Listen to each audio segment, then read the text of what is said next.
And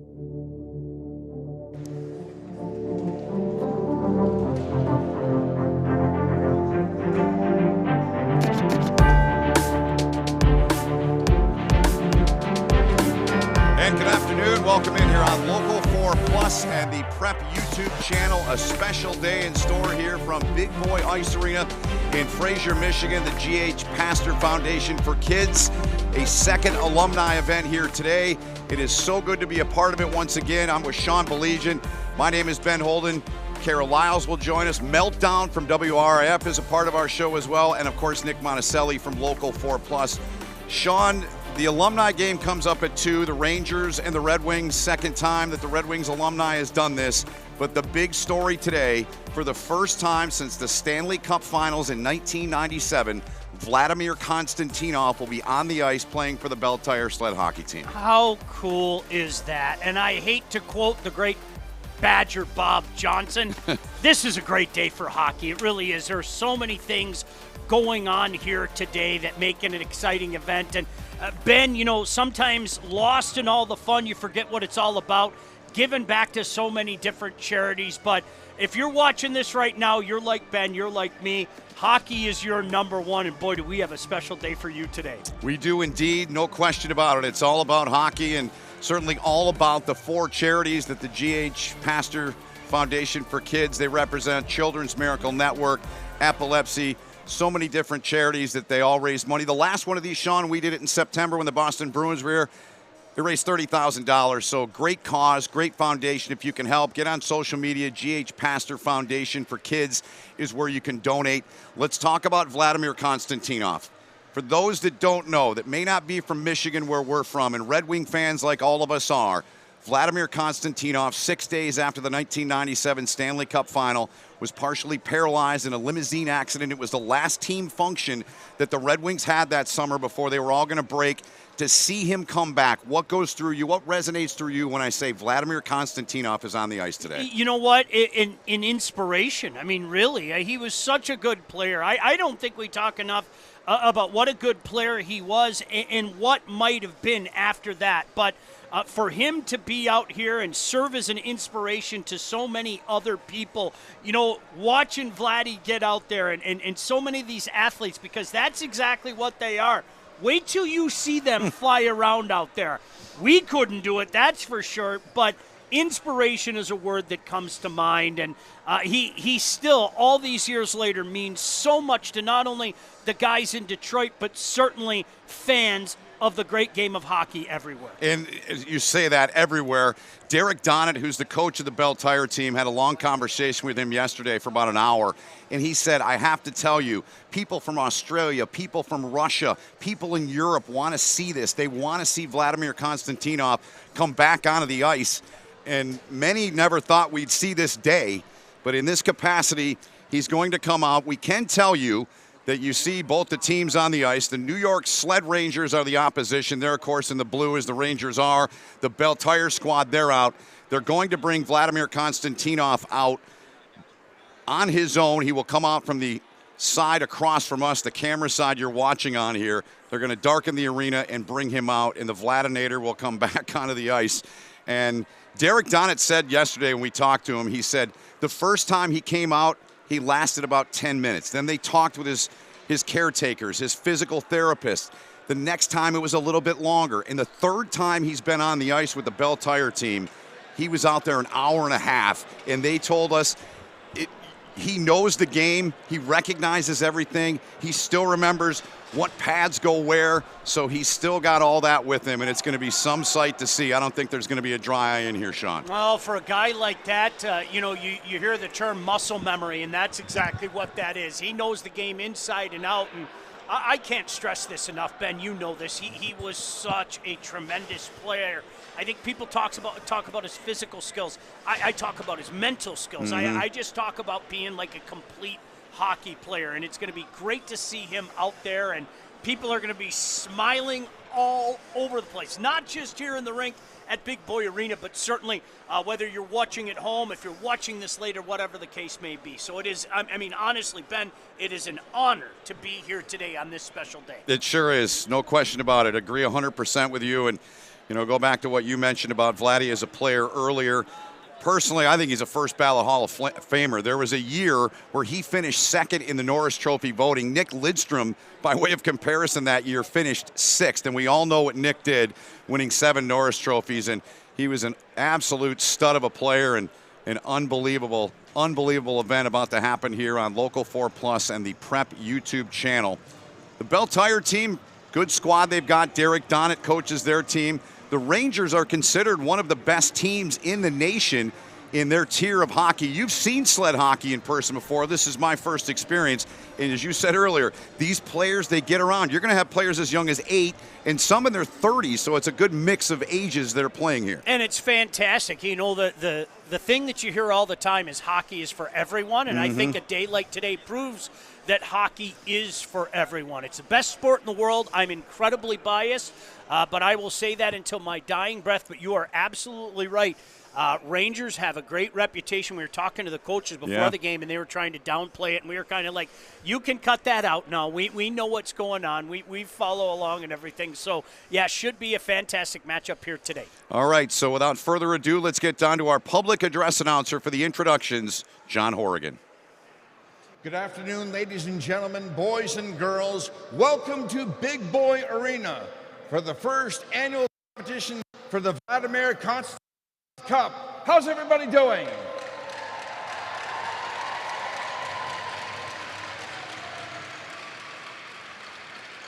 And now let's meet today's teams. First, introducing your New York Sled Rangers.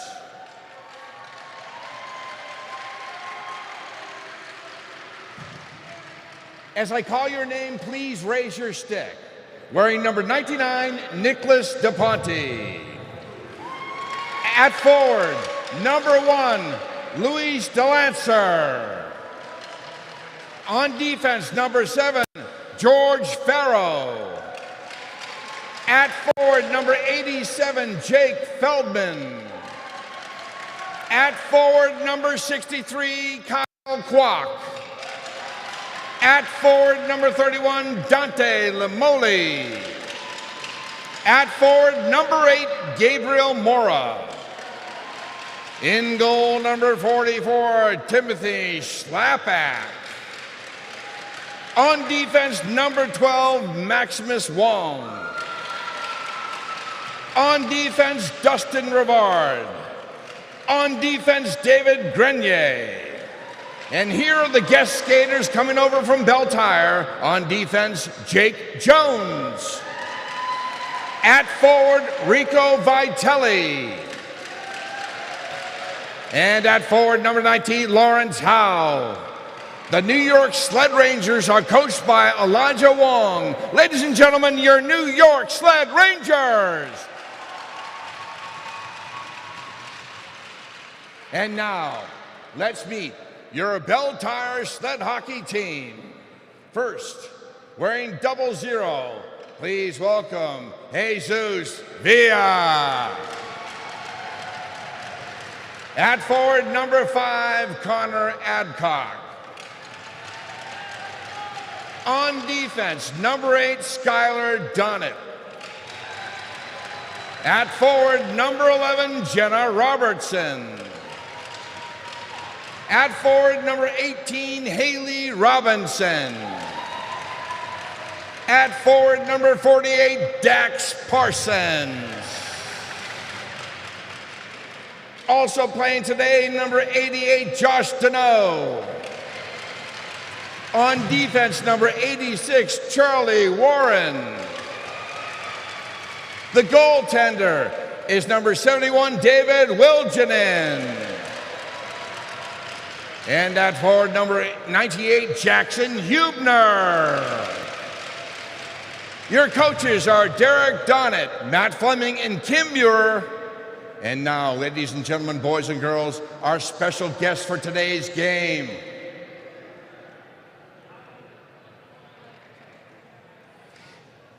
He played 6 years for CSK Moscow in 7 World Championships, 7 years in the NHL. This defenseman was a member of the Wings 1997 and 1998 Stanley Cup Championship team. You saw him with the original Fabulous Five Russians in the Winter Classic in 2014. He's here today for our inaugural Konstantinov Cup. Say hello to number 16, Vladimir Konstantinov.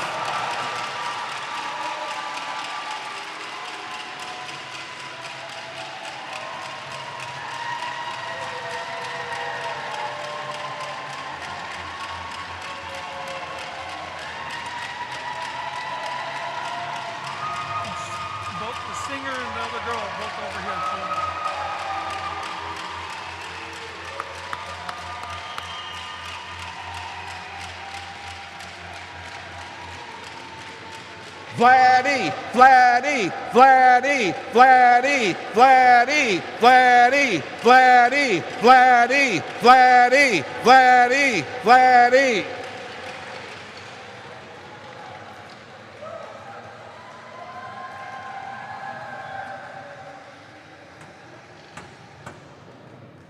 And now, ladies and gentlemen, boys and girls, to sing the national anthem before the start of this sled hockey game, the winner of America's Got Talent, please welcome Jordan Obrecht.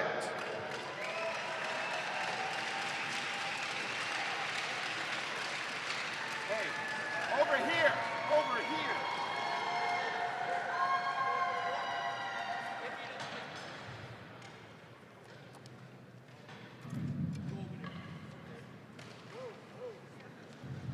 Let's hear it for Jordan, huh? The winner of America's Got Talent. No, I'm not. That's okay. I'm sorry. No worries. Stand right here, Jordan. Here's What's your mic. name? Right here. My name's John. That's your mic right Nice here. to meet you. Nice to meet you. Oh, say, can you see by the dawn's early light what so proudly we hailed at the twilight's last gleaming, whose broad stripes and bright stars through the perilous fight o'er the ramparts we watched were so gallantly streaming, and the rocket's red glare, the bombs bursting in air, gave proof through the night that our flag was still there. Oh, say does that star-spangled banner yet wave o'er the land of the free and the home of the brave. Nice. Thank you.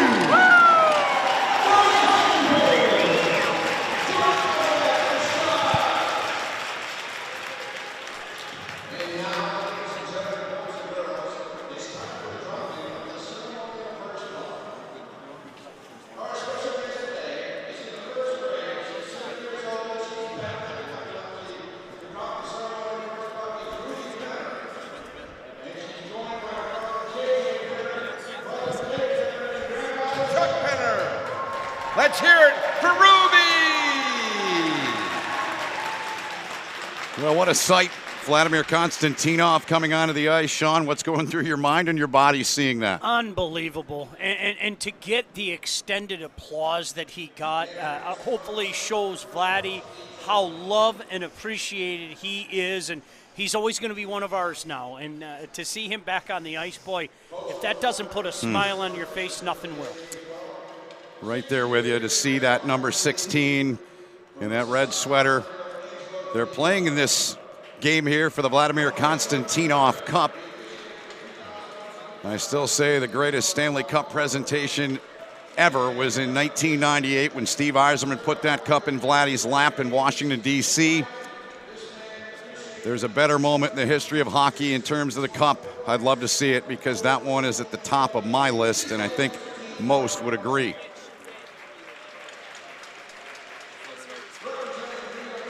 What a fantastic event this is, and I'm a big fan of looking around and watching people in the barn, Ben. There are smiles everywhere. Yep. My goodness gracious, how cool is that? Incredible. The game's going to last approximately a half an hour. They'll play 10-minute periods. We'll have a 1-minute break in between the periods. The ceremonial puck drop there is Konstantinov there, and Maximus Wong for the New York Sled Rangers out there with him. We can tell you that the goaltender for the Sled Rangers is a 13-year-old Russian. How cool is that, to add more storylines to this incredible storyline of Vladdy being back? Timothy Schlappak is the goalie, and he knows who Vladimir Konstantinov is. And talking to Derek Donner, he said, oh yeah, he knows all about him. You know, it's so much like guys like us, Ben. You know, there are guys that you revere that played long before we were born, and we could waste your time sitting there talking about that for the next 15 minutes. It doesn't matter if this young man is 13 years old. The name Vladimir Konstantinov is known everywhere, and certainly, I'm sure, held in a very high esteem back in Russia. No doubt about it. They're getting Vladdy set. You see some of the Sled Rangers. If you haven't seen sled hockey, it's pretty exciting. These players, they get out there and they scoot pretty good on those sleds. And there's Konstantinov. They get him strapped in there, the helmet on him, and get him ready to go and set to begin this incredible sight to see Vladdy back onto the ice. Look at that. What a great shot that is. Oh, is that cool to see, huh? Wow. Yes, it is. Now, typically in sled hockey, they have benches that are accessible for the sleds to come off, but and this could be a little bit of a tricky situation. You see all the sleds there in the neutral zone there, so you got to come through. You might be flying up the wing, and you got to navigate around some of those sleds there, so that's a little bit different than you'd normally see with an arena that is accessible to the sleds, but that's how they're going to do it here today. It's tremendous, Ben, that you see these kids with smiles on their face, and as you mentioned, some of them not really kids, but I think with the game of hockey, there's always this element that makes you feel like a kid. Even old geezers like you and I, you know, there's still something when you hear that Hockey Night in Canada theme song, whatever the case may be, you turn into a little kid again. But to see these guys pregame, you and I had an opportunity to walk down there and see the smiles and see them getting ready to go out there and compete. Just a fun thing. Peter Giannatempo is the head coach of the Rangers sled team. We visited with him and the mother of Maximus Wong pregame. And there you see the starting goaltender, David Wiljaninen, is 10 years old. Incredible. Konstantinov lined up in the middle here. And there's the puck drop. And that was that great. So cool to see. Vladdy getting the assist there as they'll move him around. And here come the Rangers side, and you're going to see a lot of that. This is a physical sport. They get after it pretty good. Oh, there's some speed coming down the wing right there, trying to take that angle off. First chance of the game. It's put right back into the scoring spot. Great save there. In front by Schlappak, the 13-year-old Russian netminder. So the first chance goes the way of Bell Tire. And a great read there. He knew that somebody was coming straight up the slot. Isn't that beautiful? Good look at it there. Now the puck back in the Bell Tire defensive zone. Bell Tire squad has, of course, Konstantinov at 57, the oldest, but Jesus Villa is 27. One of their top players, another one is Charlie Warren, who's 18 years old. Those are two of their very best, and chance there that goes into the far side corner, and the Rangers will get in there and get to it. Well, 12 for the Rangers. You can tell Wong is very dangerous. Shot from about 55 feet looked like it went off the post. 16 years old. Good size young man, too. One of the top players in the U.S. in the Paralympic sled hockey division. Konstantinov sniffing around in there. Haven't said that in a long time, man. Feels good to say that and to see it. Vladdy's done some work down there in the corners, hasn't he, over his time? You know, that's one thing that Kim Muir was working as one of the assistants with Derek Donnet said, like, he did not shy away that third time. He was getting in there. He was aggressive. He was sensing the play, as you said, and they're going to bring him up near the blue line here, down below us. Puck back behind that net, looking for somebody in front. And you get the puck out there, and trying to get a stick on it was Gabriel Mora. And now it spits back up near the right point. Rangers will try to keep this puck in. And a pretty good job to get over there and do so for the time being. As Long's over there, he's all over the ice. Boy, he can move too. Yeah. You know, it's like that puck rushing defenseman. The first one in the zone and the first one back in the defensive zone.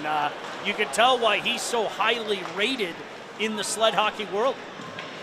Bell Tire trying to get possession of it there. It was Josh Deneau unable to, and now Vila coming in. He'll get to it in the corner now.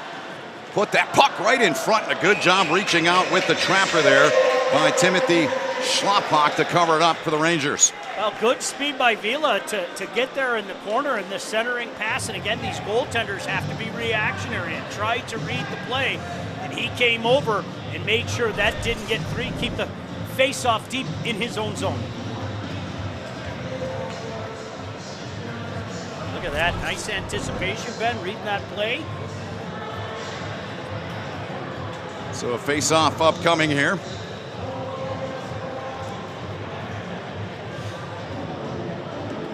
Boy, nice that so many fans are in here for this one as well.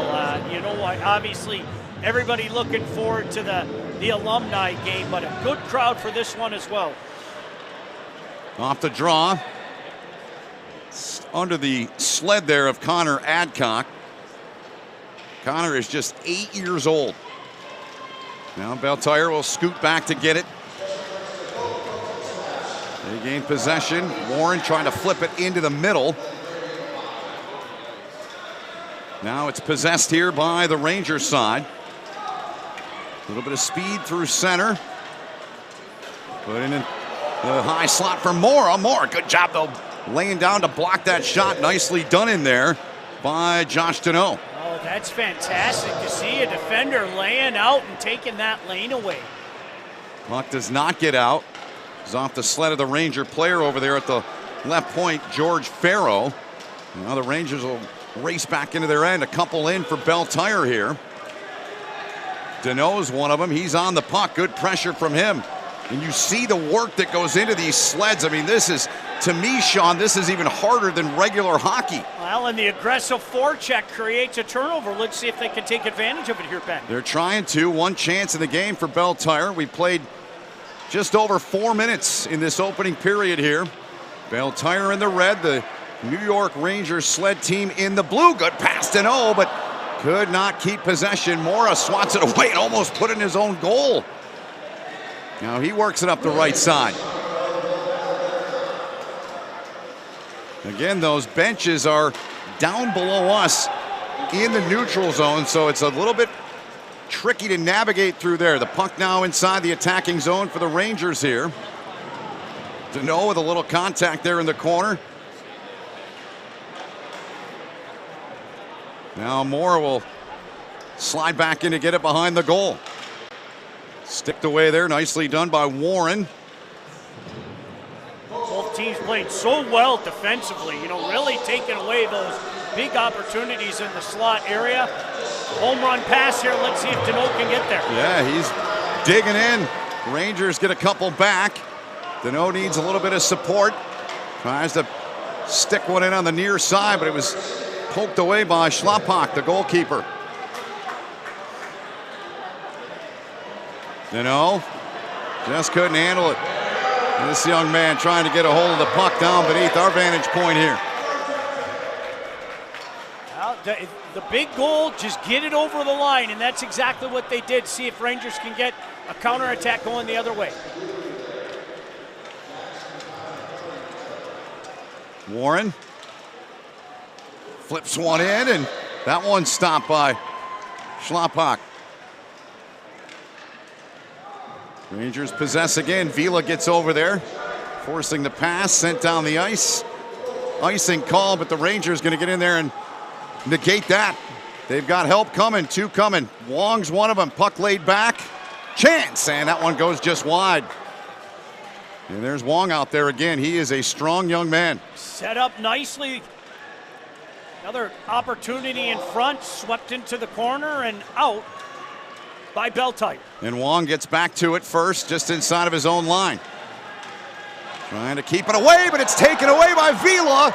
And Vila nearly had the first goal in the game, but Schlappak with another good stop. He's had 3 of them now. Yeah, laid out, didn't give him that short side. Puck goes harmlessly in behind the net. Now the Rangers, 3 around the puck. Moore is one of them. Gets himself gathered back up, tries to get his other stick, and does. And now the Rangers try to work it ahead. A little bit of space. Feldman's over there. Wong will trail the play. They're going to tag up, get back on side here. Vladimir Konstantinov back out there. He's high in the slot, getting an assist there. A little push there to help him get around the ice. That might make it all the way. Let's see. Icing is the call. So great to have our friends, of course, from WDIV here and Click on Detroit. Hope you are enjoying this as much as we are. The best game in the world, and boy, do we have a couple of dandies for you this afternoon. Rangers Red Wings alumni game coming up at 2 right here on Local 4 Plus and the Prep YouTube channel. Saw a few of the players on the way in. Jason Woolley among those. Brent Fedek, we saw those guys coming in. So we all know how those guys are. They might be 50 and 60 now, but they're as competitive as they were when they were 20, right? Especially in the third period. We saw that when they played the Bruins, how the intensity went up just a little bit. Bruins won that game. John Pastor, who's on the board, runs the G.H. Pastor Foundation for Kids, said they stuck it in our eye last time, those Bruins. So the second alumni matchup, the Red Wing alumni and the Pastor Foundation hoping to get games with all the original 6 teams. Now look at Vila, comes in with speed, gets in alone. Here he is, right in. Oh, and it's knocked away, but it goes in. And Beltire strikes first. They're on the board, it's 1-0. Oh, and how about that celebration? He ends up flat on his back as the team comes over to give him some congratulations. But watch this burst of speed. There's no substitute. Backhand, forehand, and he found a way to flip it just up and over Schlappak. But look at that. Backhand, forehand, up. Oh, there you go. Awesome. Great to see. And Derek Donnet told us yesterday, he said this young man's an absolute monster. He's got a chance to make the U.S. Paralympic team. He said he's the hardest worker we have. It's hard to find someone to challenge him. And I think we saw a great example of it there, didn't we, Sean? Yeah, and you know what? You go and have that Sully afterwards. That's right. Great. End up on your back. Your teammates are going to come over and shower you with love. Yep. They call him Zeus, and he's got the first goal in the game. Now, another player that you may very well see sooner than later comes right in on the U.S. Paralympic team. That was Wong with a chance. The 1-5 hole, it somehow got through the wickets, Ben. Just couldn't find the back of the net, but he's been dangerous all night as number 12. Very noticeable out there. He's got the puck in the corner, tried to center it, did, but out of the reach of his teammate.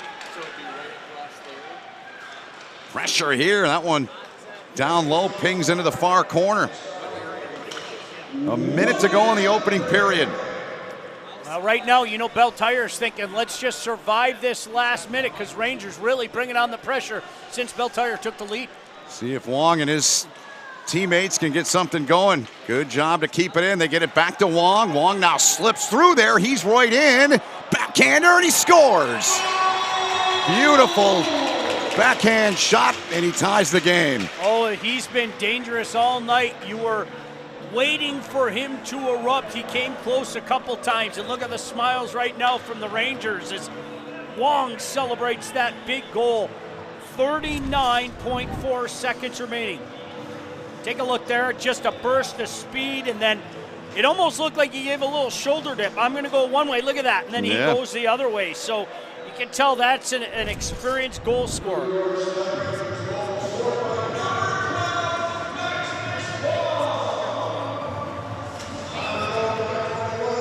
Oh, isn't that great? Still 39.4 seconds remaining. Let's see if somebody can get one good rush here and maybe take the lead heading in to that first intermission. Rangers have possession. Mora trying to gather it, unable to. Bell Tire will get in there into the corner first to get to it. Still in the corner. Yeah, still trying to work it out of there. Big battle at this late juncture. Finally, an opportunity to clear it. Icing indicated, but it's played by Schlappak. He says, we're not playing the icing. We're going to try to turn and burn here. Time's a factor, though, and this one flung down the ice. And after one period, the Bell Tire Sled team and the New York Rangers Sled team, they are tied at 1-1. Well, an exciting period, Ben. Make no mistake about that. You can tell the boys are playing real defensively out there, trying to keep things to the outside, but a couple of good individual efforts resulted in both goals. One, of course, for Bell Tire and one for the Rangers. A 1-1 game after the first period of play. And we'll take a quick 60-second timeout here. You're watching on Local 4 Plus and the Prep YouTube channel. We'll be back to Big Boy Arena in Fraser right after this. Gotta wake up, gotta get dressed, gotta stick to the routine. Actually, hold up. Gotta break free. Gotta ask, why not? Why not fuel up and live your deep fried fantasy? Why not DIY your dinner for breakfast? Why not get whatever the freak you want when you want it? Why the sheets not?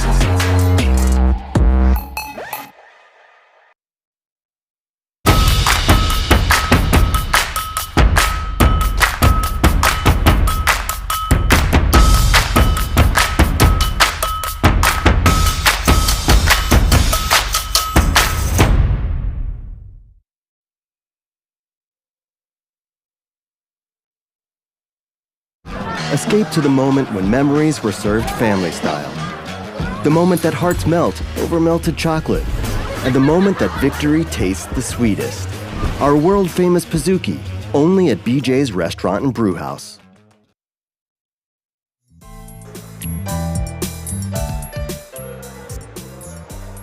Welcome back here on Local 4 Plus and the Prep YouTube channel. Ben Holden, Sean Belegian, in a cast of many. It's a 1-1 game. After the opening period, we're going to get down to Nick Monticelli momentarily. Not quite yet, though. Nick's with us. Carol Isles. Meltdown somewhere in the building, too. He's always around the hockey rinks like you and I. Yeah, a lot of fun. There's no place I'd rather be on a Saturday afternoon. I mean, we are obviously a very busy weekend here in Detroit. Yeah. The draft is going on. For those of us that are usually sitting on the couch watching the Stanley Cup playoff, that's going on. But today, I'm really happy to be here in Fraser with you, my friend. And likewise, Sean. Watching these games here today, and so glad you can join us wherever you may be watching today.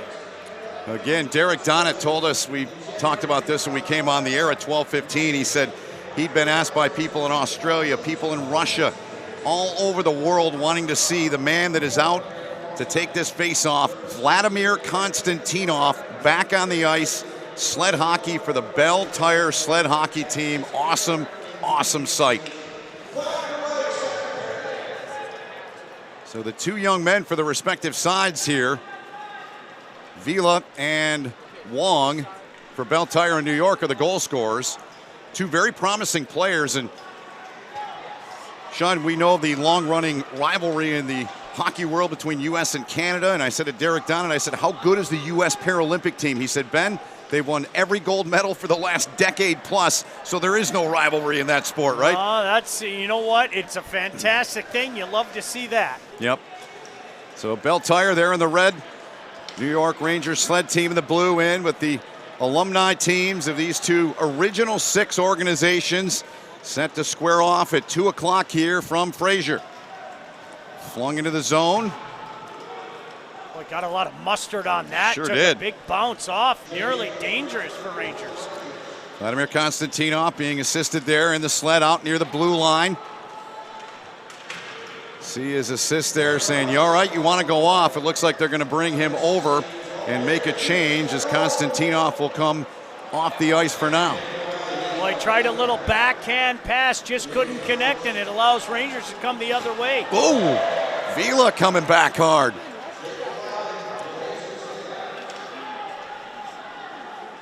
He can fly like Wong. Opened up here a little bit so far in the early juncture of this second period. Loose puck in the slot, picked up by the Rangers. Played into the slot, out of the reach there. The intended target was George Farrow. Deneau unable to gather it in. Those bench areas again on the ice in the neutral zone. Well, he's been dangerous tonight, his 88. It just seems like whenever he's on the ice, good things are happening for Belle Tire. Let's see if he can get something going. Big chase behind Rangers net. Yeah, he's been good. Warren's been good. Of course, the goal scorer, Jesus Vila. They call him Zeus. Those 3 guys have been really good so far throughout. Race forward here. Wong digs in with both those sticks. Put that puck right on top of the paint. Feldman trying to get it. Good job. There's Deneau, Sean, making a play with a stick. And look at Vila coming back. That's what you want. You want that forward to come back and help you out in your own zone and get something going in transition. Back up ice we come now. Vila's in there, first on it. Put it right into the paint. Deneau in there helps supporting the puck. Rangers able to flip it through. Vila will dig in. He'll race back in after this. Vila, a young man that born in the Dominican Republic. And we'll get on to that a little bit more as we move along. Let's check in with Nick Monticelli, ringside. Hey, thanks, guys. Yeah, we're live here outside the penalty box with Stacy Konstantinov, Vladimir's daughter. This must have been emotional, inspiring, probably everything for you and the rest of your family. Yeah, definitely. When he got out on the ice, I was trying to videotape and cry at the same time. But I think it's cool to see someone that, you know, their whole livelihood, their dreams and their goals was centered around hockey. First love, right? And to see that kind of get stripped away and then he gets to return to it, I mean, there's really no words for that. What have the conversations been like between you and your dad about trying to get back onto the ice at some point?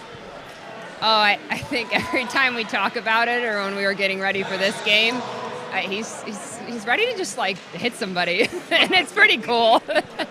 It's like the red shark is back out there. Yeah, right? no, he lives up all his names.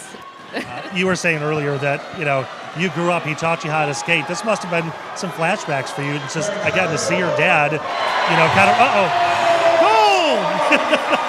To see your dad, you know, doing what he loves again. Yeah, I love to see him out on the ice. And then, I mean, when I was a kid, he taught me how to skate, taught me how to hold a stick.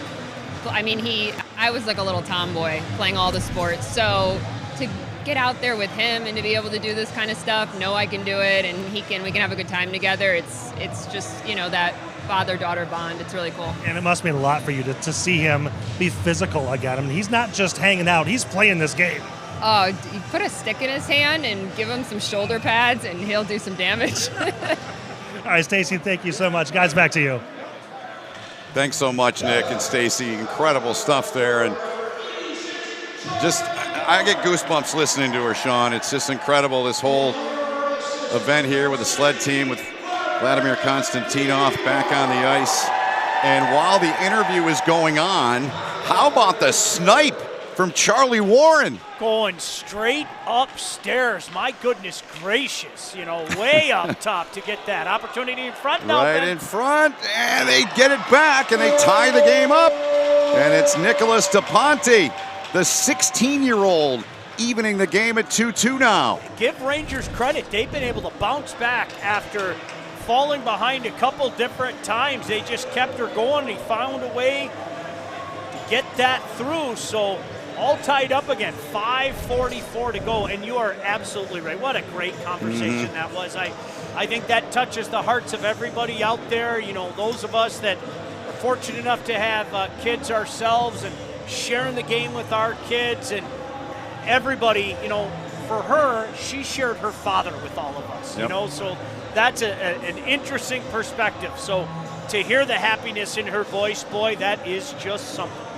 A moment no one will ever forget in these parts here in the Detroit area. And I know there are a lot of people watching around the world to see the return of Konstantinov onto the ice. Just incredible to see, and great to have you with us wherever you may be watching here today on Local 4 Plus and the Prep YouTube channel.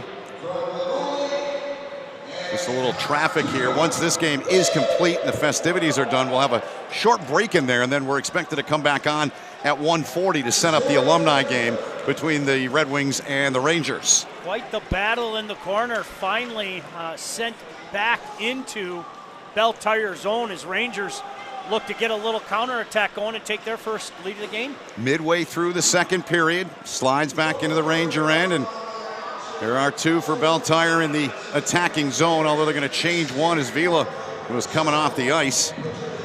But it's called, and they're going to bring this back inside of the Bell Tire end of the ice for a face-off.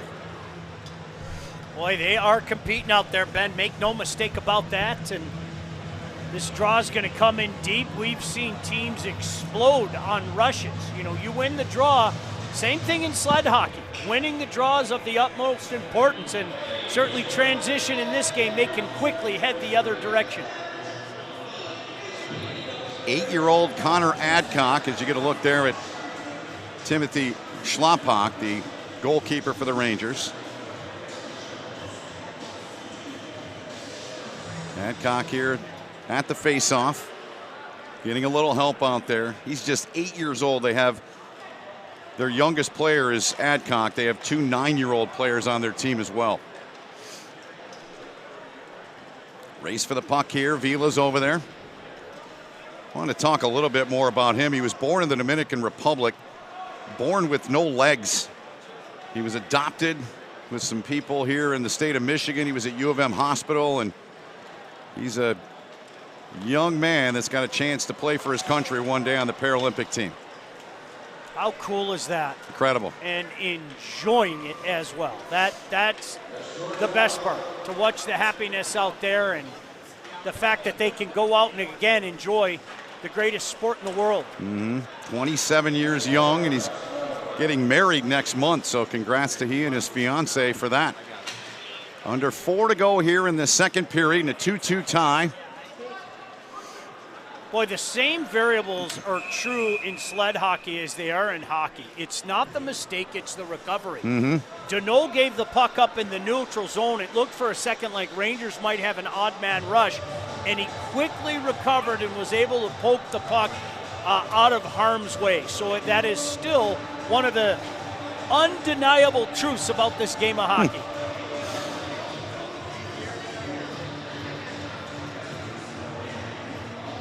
So they're bringing Vladimir Konstantinov back onto the ice. He's back out there.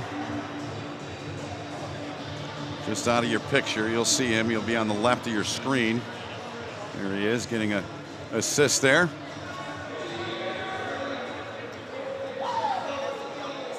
.347 to go here in this second period. Deuces are wide.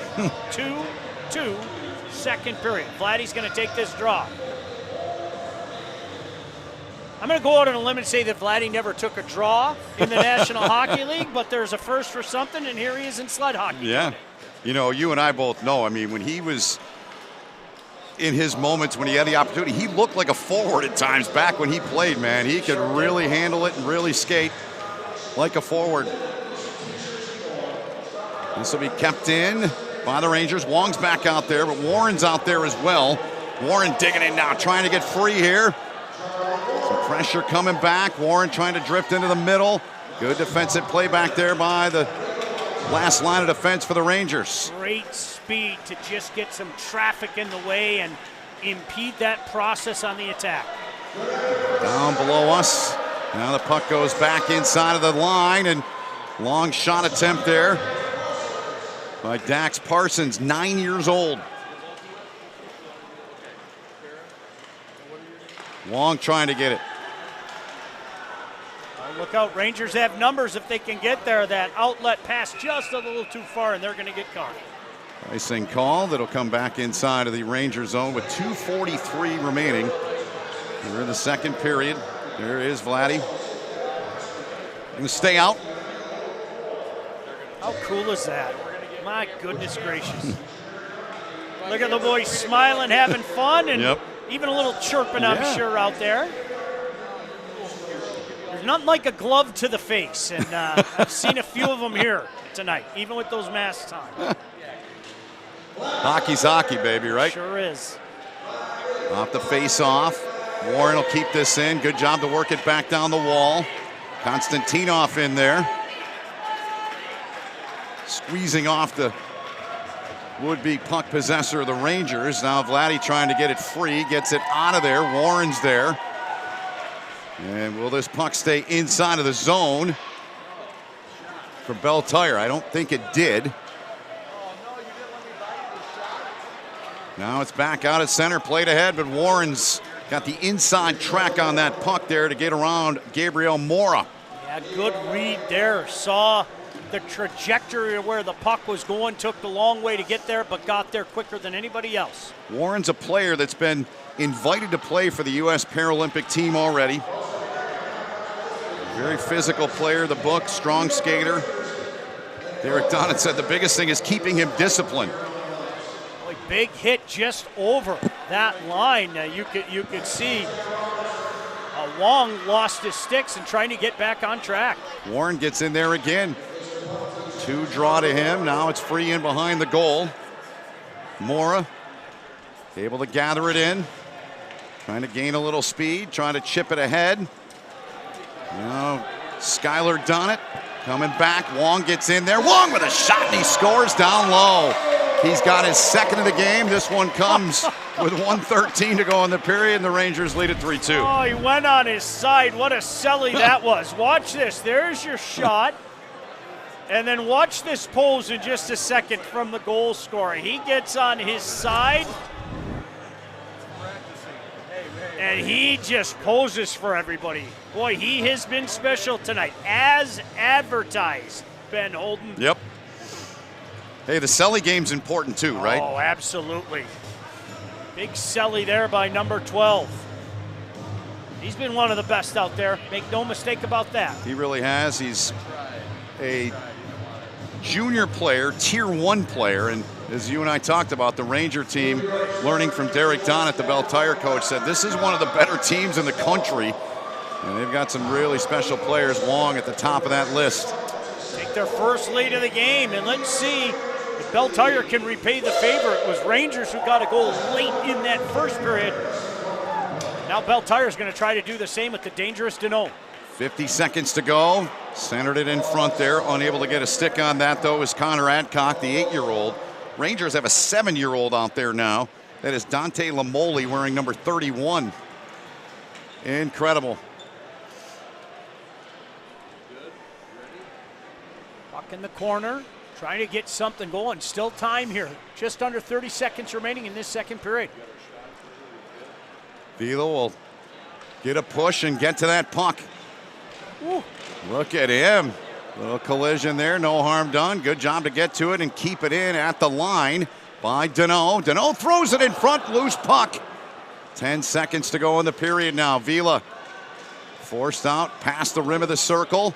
Trying to get a shot away. He's got time. He's got to let it go, and he does. And it's stopped. One more chance and off the side of the goal, and that ends the second shot. Great job hugging that post, not giving anything away on that short side to keep this 3-2. Should be a fantastic third period. Don't you go anywhere. 60-second timeout here on Local 4 Plus and the Prep YouTube channel. We'll see you in a moment.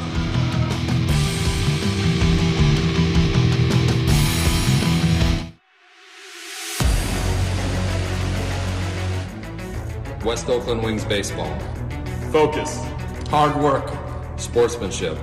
Perseverance. Respect. Integrity.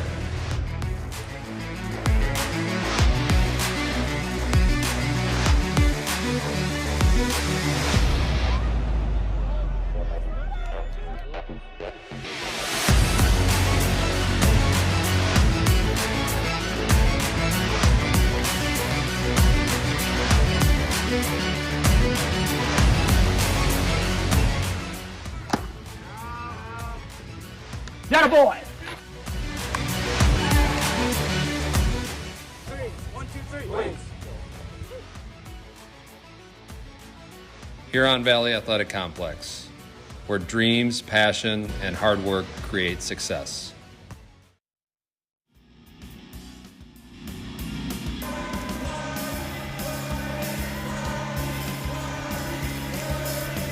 Welcome back here to Big Boy Arena in Fraser. Vladimir Konstantinov. They are taking him around one more time.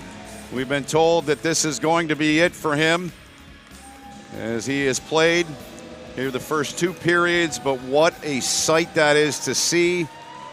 1997 in the Stanley Cup Finals, Game 4, the last time this guy's been on the ice in any kind of competitive game, and we all understand why it is such a sight to see him on the ice as they're giving him his due, and he deserves it. Taking him around a couple times. And you're going to present him with the puck there from the game, and if that doesn't give you goosebumps, give you chills, I don't know what will. Just an amazing sight to see.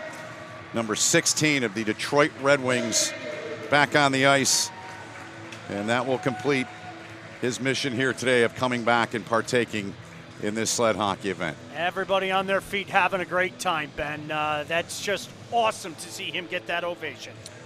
Carol Lyles is with us, and she's ringside with more. Yeah, well, I am with Jeff, Autumn, and Michael, and I see you got the number 16 jersey on. How special was it for you to be able to come out and watch Vladdy's return? That's fantastic. Been looking forward to this. Was there any type of moment that stood out to you today, getting to see him out there on the ice? Yeah, Jim, the way he smacks the stick to let the other guys know he's still there. That was cool. He's still got it. He has still got it. Well, Autumn, what does it mean to you? How cool is it to be here? Just kind of take in the experience. It's really awesome. I remember watching when they won back in the late 90s, him and the Russian 5. So being able to see him come back on the ice after such a devastating, experience and loss before, it's just been really special. Michael, is there anything that you're looking forward to as the alumni game is up next? Just hoping to see that they all play pretty hard. It's great to see everyone out here. They're doing a lot of clean hits. It's fun. The energy's high, so I'm excited. All right, thank you guys so much. Guys, going to send it back up to the booth to you guys. Thank you, Kara. We appreciate it. So many fans, so many 16 jerseys in the building here today as 2 periods for Vladimir Konstantinov, his team, facing the Rangers sled team. A 3-2 game set to begin the 3rd period.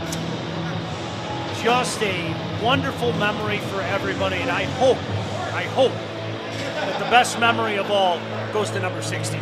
That he has a big smile on his face and will think about getting back on the ice in this opportunity for a long, long time to come. In the meantime, we've got ourselves a battle, Ben. Let's see what this 3rd period holds. Yeah, it should be fun. Wish we had a camera in that locker room because he's in with the Red Wing alumni. That's where he suited up. That's where they brought him out from. That's where they took him to. And the moment it's got to be, I'm sure there's tears in that locker room. As you said, partner, it's a 1-goal game here, and Bell Tire would like to win this game, win the Vladimir Konstantinov Cup here, of course, for the great number 16 of the Red Wings. Stop there, putting it into the corner, but Rangers bidding to take a 2-goal lead. Long out there to start. He's come off the ice. Number 12 for the Rangers. Vila has the puck now. He flings it ahead. Good pass, good area pass ahead. Deneau gets in there, gets to it, but good job coming back by the Rangers. They take him out of the play and send him to the seat of his pants. Back up ice, puck out at center now.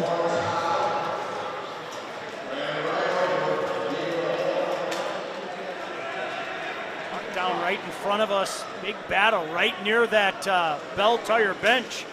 That mass of humanity. Ben, you called it. There was going to be an issue there, but the boys play it out. Deneau trying to get something going again for Bell Tire. Gets to it. Vila right down the middle in the slot. The puck never got to him, though.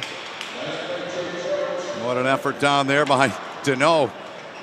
On his side. Now Vila comes in, spins free. Nice job to operate and get that puck. Throws it in front. It's loose. And knocked away by the 13-year-old Russian goaltender, Schlappak. And play halt to the net. Came loose. Driving hard to the net. Net comes off its moorings. Showing my age here, talking about the moorings, Ben. But again, a constant fact in hockey. Go to the net. Try to make things happen, and that's what Bell Tire was trying to do there. And oftentimes, as we know, good things do happen when you do said go to the net. Charlie Warren there.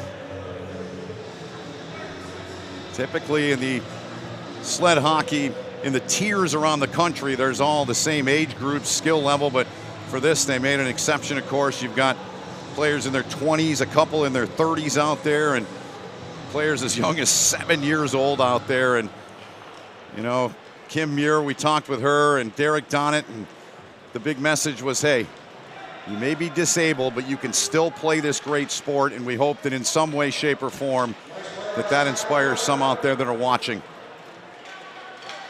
Well, there's something about this game. I don't care what anybody says. There's something about this game. Once it gets into your blood, it becomes a part of life. And to watch these athletes, and I'm going to say it again, that's exactly what they are. To watch these athletes enjoy this game, awesome. Warren trying to track down the puck. Ranger player over there. Warren gets in there, takes it away, and he'll turn back the other way. Bell Tire looking for the equalizer here. Down by 1, 2.5 gone in the period. Third and final frame. Rangers gain the line. That's Wong that carried it in. Maximus Wong. Is Wong dangerous every time he's out there? Driving towards the net, trying to head him off at the pass. Look at that backhand, nearly snuck through. Gets into space. He's a big young lad, too. Digs in. He'll get this one. His 7-year-old teammate there trying to get to the puck, unable to. Now it comes out of there. Look out here. Bell Tire trying to get free, but a good job coming back there. Nicely done by DePonte. DePonte's got it back at center ice now for the Rangers side.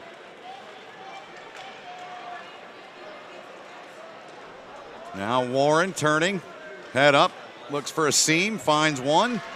Initially through there, but poked off his stick. Yeah, you can see him try to wind it up like a defenseman and try to get some speed behind him to weave, but Rangers clogging up the middle of the zone. Here they come. They try to get it to Wong. He'll dig in, get to this puck. Will he let it go from here? Nifty play underneath his sled. With a great little pass there. Back up to the point. Wong's there with the right stick. In front. Rangers going to keep this puck in for the time being. 4 minutes gone here in the third period. Chance here for them. Trying to work around the defender. Side of the crease. And Wilginen, the young keeper for Bell Tire, gets a whistle. 5:47 to go in this one. Rangers certainly have been the aggressor since they took that 3-2 lead. Bell Tire trying to figure something out. Still plenty of time. Just down by a goal, but Rangers certainly have been keeping the pressure deep in that Bell Tire zone.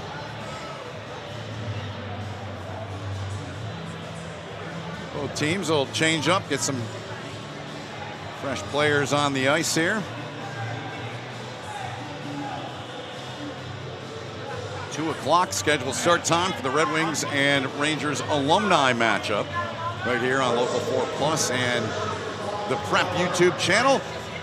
Pre-game will start at 1:40 for that, but still here, a little less than 6 to play in this one. In a game that saw the return of Vladimir Konstantinov play the first 2 periods. Good play down in tight, and the Rangers add to the lead. They've got a 4-2 lead now. Well, that's that pressure we talked about. They have really done a good job of hemming Bell Tire in their own zone for a few minutes now. Take a look here. Nice job. You had to be cognizant of the winger in front, but that was Mora keeping that himself. I think everybody thought the pass was coming over in the low slot, but Mora sniped that himself. And now that's a big goal to go up to with only 4:55 to go now in this one. Vila back on the ice. He wears 00 for Bell Tire. 27-year-old. He and Warren, they're 2 top players. See if they can mount a little bit of a push here. They're going to have to do it. Hurry.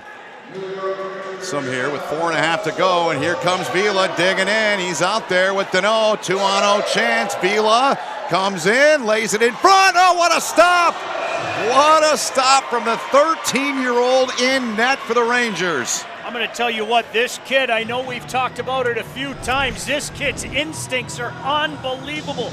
You've seen him read the play a few times. He knew exactly what was coming over, and he laid himself out, a little Beezer, dare I say there.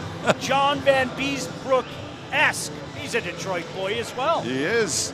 Some may say a little Igor Shesterkin-like too, right? Could do that. Yeah. Timothy Schlappak, 13 years old, young man from Russia. What a thrill it had to have been for him to see Vladimir Konstantinov on the ice playing in this game for the first 2 periods. Well, he's certainly making a claim, Ben, for one of the stars here tonight. He's made some big stops. Sure has. You see Dano back on the ice for Bell Tire. Josh Dano, 21 years old, out there with Vila. See if they can mount a comeback here. 3:20 to go now. 2-goal deficit for the team in red. Vila's on the puck now. He's going to try to get in alone here. Gets a little bit of distance. Here he comes right in, and he scores! Zeus, they call him. And Vila makes it 4-3 with 3 to go. Now that's a nifty little shot there. Watch this replay. There's nothing this goaltender could do there. There's your speed. Watch him cut in, cut it back, and then boom. Waited for that area to open up. Here's a good look at it here. Pulled it back. He goes down. He's prone, and there you go. Oh, this should be a dandy of a finish here. Yep. Still 2:47 to go. Here's a good look at Vila, at least from that shot of their team huddled up there. He tried out for the U.S. team when he was 16 years old. They really wanted him then, but just felt he needed a little more time to develop his game and work on some citizenship issues that he's since taken care of and has a work visa here in the U.S. Derek Donnet said he's got an incredible work ethic, and he's the nicest person you'll meet. Again, he's getting married next month, so a lot going on in that young man's life, and all good for him. Congratulations to that. You know, right now they're just sitting down there trying to formulate a way to get this game tied up. Entertaining game. A lot of speed out there. My goodness gracious. Yep. Get a lot of the red and white jerseys in the crowd. More people continuing to file in here. 2 o'clock start time for the Rangers and Red Wings alumni matchup. Second in the alumni series. Started back in September. The Boston Bruins were here. I had a feeling we might see an original 6 series. Just a sneaking suspicion that some of the boys were going to really embrace this, and word has traveled fast. I've actually heard from some of the guys that I covered, not only in the OHL, but in the NHL, hey, what do you know about this Alumni Cup? It's going around. Yep. Word that Toronto wants into it badly as well. That could be in the works. We'll see. 2:25 to go in the game. Rangers on top by 1. DePonte trying to get free, but look at the hustle coming back. Deneau. So they got the 3 big horses out there, as you would expect. Vila with the puck, Deneau and Warren out there for Derek Donnet and his team. Here comes Vila, gets in, right in, shoots, scores. Tie the game at 4. He was not to be denied. Once he got the puck back at the blue line, he had to make one move on Wong. Take a look there, had him turned around, and then just got that over the outstretched arms. And look at this, with a $1:40 to go, we got ourselves a tie game. Clock continuing to run here. Both teams changing up personnel.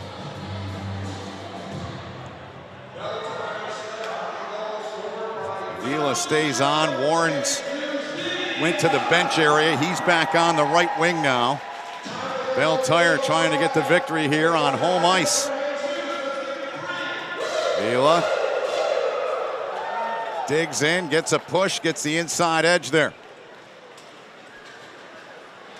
Rangers, they'll clog it up. Wong, best player on that Rangers side, sends the puck in deep. Now Deneau, long pass ahead and a pretty good one there. But icing is called with 45 seconds and counting. That's the danger of the home run pass, right? Yep. Hey, if it works, you give yourself an opportunity. If it doesn't, you're going to get called for the icing, and that draw is going to come all the way in. I think we're getting a timeout here to strategize this. And Ben, how many times do we say it? I know we said it already during the early portions of this game. Listen, it starts with the draw. This draw is of the utmost importance with 41:5 to go.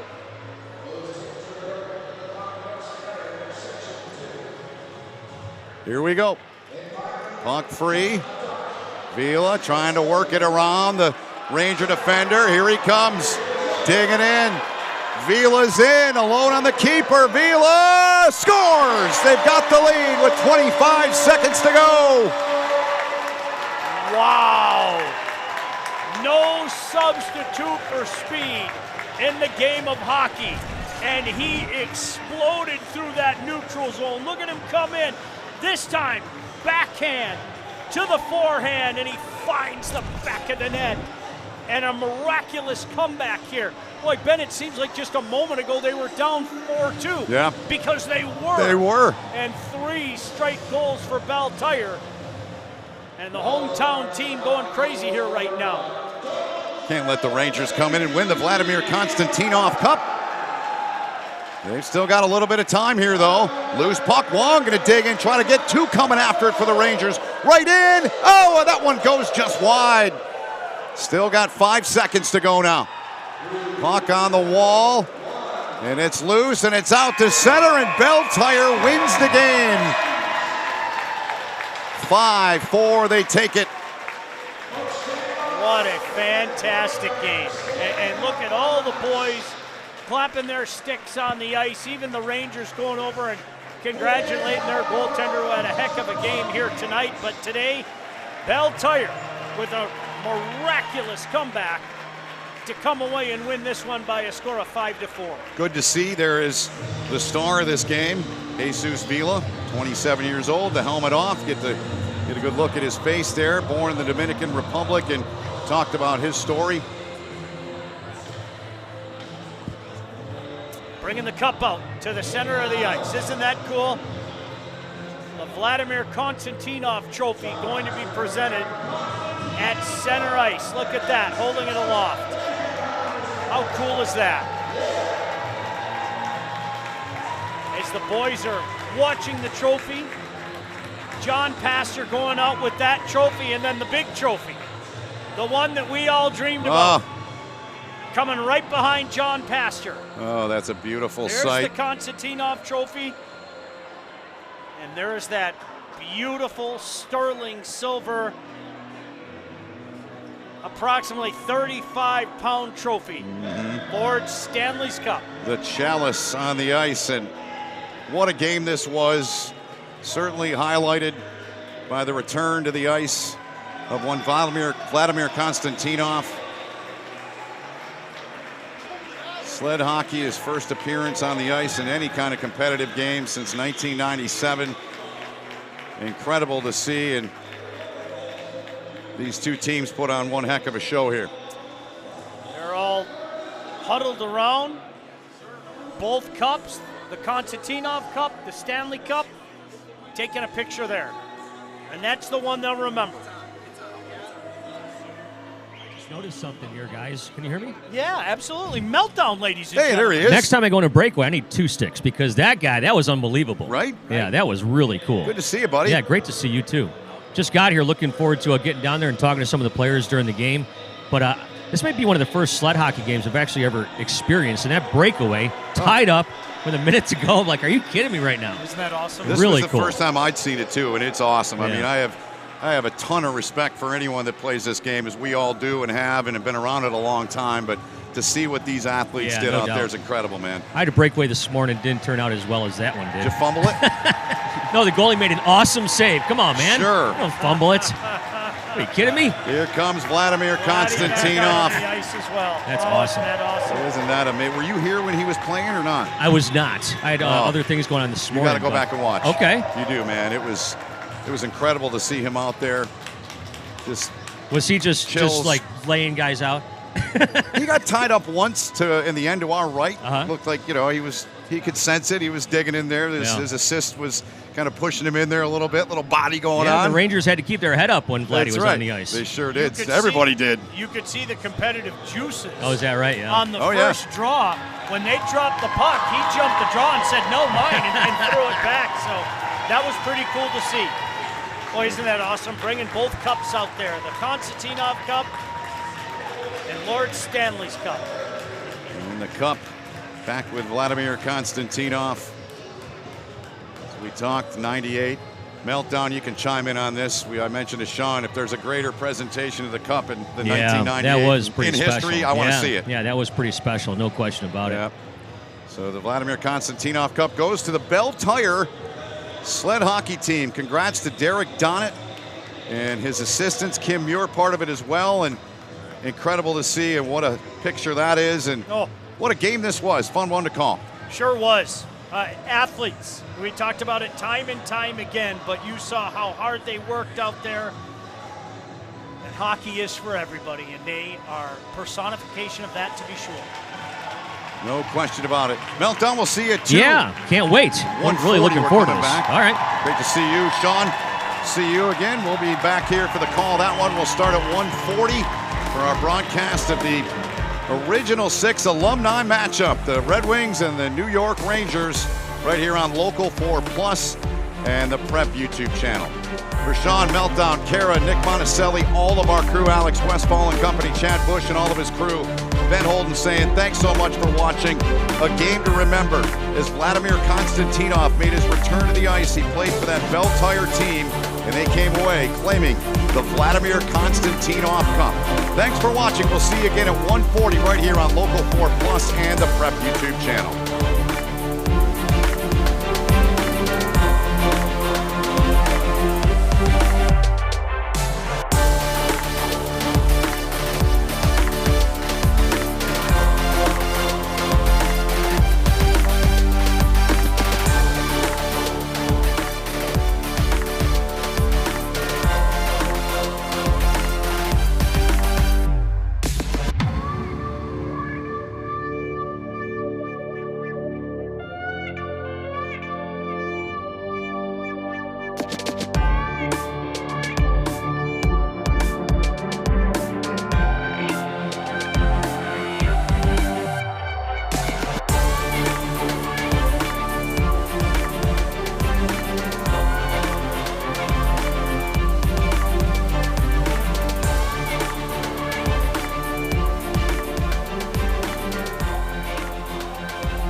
Gotta wake up, gotta get dressed, gotta stick to the routine. Actually, hold up. Gotta break free.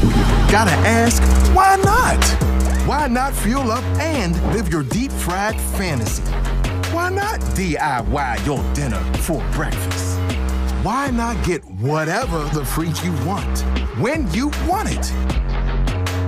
Why the sheets not?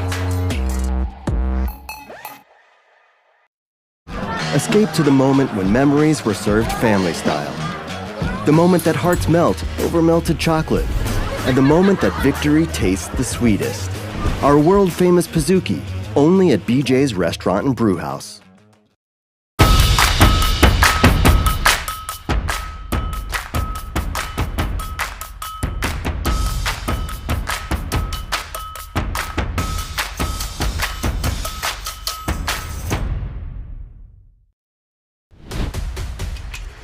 Lowering the shoulder.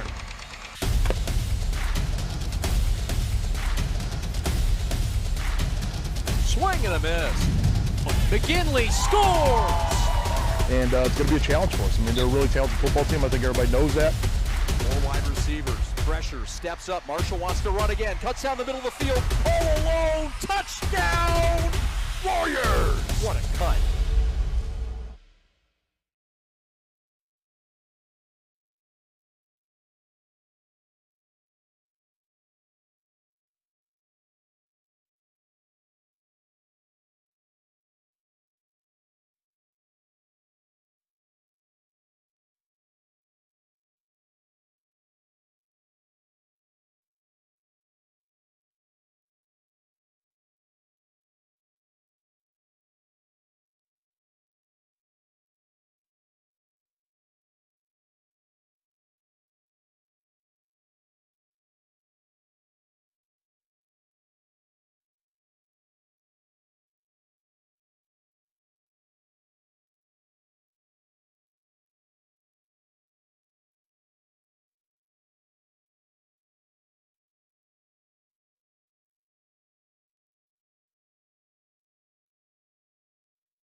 Whoa.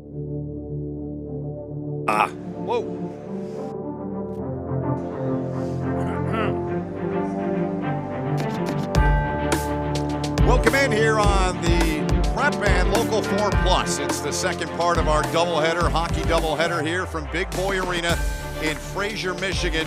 We saw the Bell Tire Sled hockey team beat the New York Rangers Sled team earlier. Now it's time for the Red Wings and the New York Rangers in an Original 6 alumni matchup. Sean Belegian and Ben Holden. Meltdown from WRAF is with us.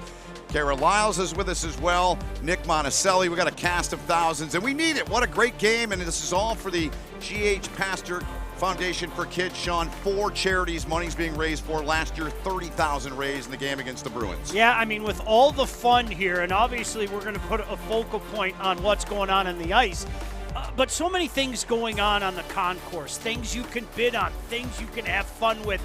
There's electricity in this building today, make no mistake about that, but the most electricity is going to be out on the ice because so many legends, Ben, so many legends going to be out there on the ice tonight at Big Boy Arena. So it's interesting. You have John Ogrodnik, who's one of those guys, Red Wing, Ranger. He's wearing the Ranger blue shirt today. Yeah, and you know what? He's had such an active part with the Red Wings alumni, but hey, you know what? He's going to be wearing those blue shirts, and take a look at those jerseys. I'm telling you right now, if you haven't seen the sneak peek yet, wait till you see them take the ice. They are absolute beauties, and this should be a beauty of a game.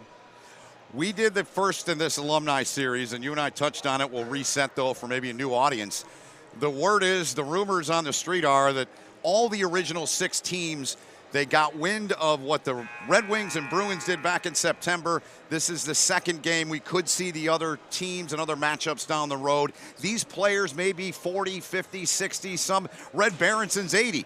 We may see this continue on, and the point is those competitive juices are still there as they were when these guys were in the show. Well, and the coolest thing is, Ben, as you well know, word of mouth starts to travel. and all of a sudden you hear some guys that maybe you covered it one year or another, and hey, tell me a little bit about this Alumni Cup, and that's what's been going on.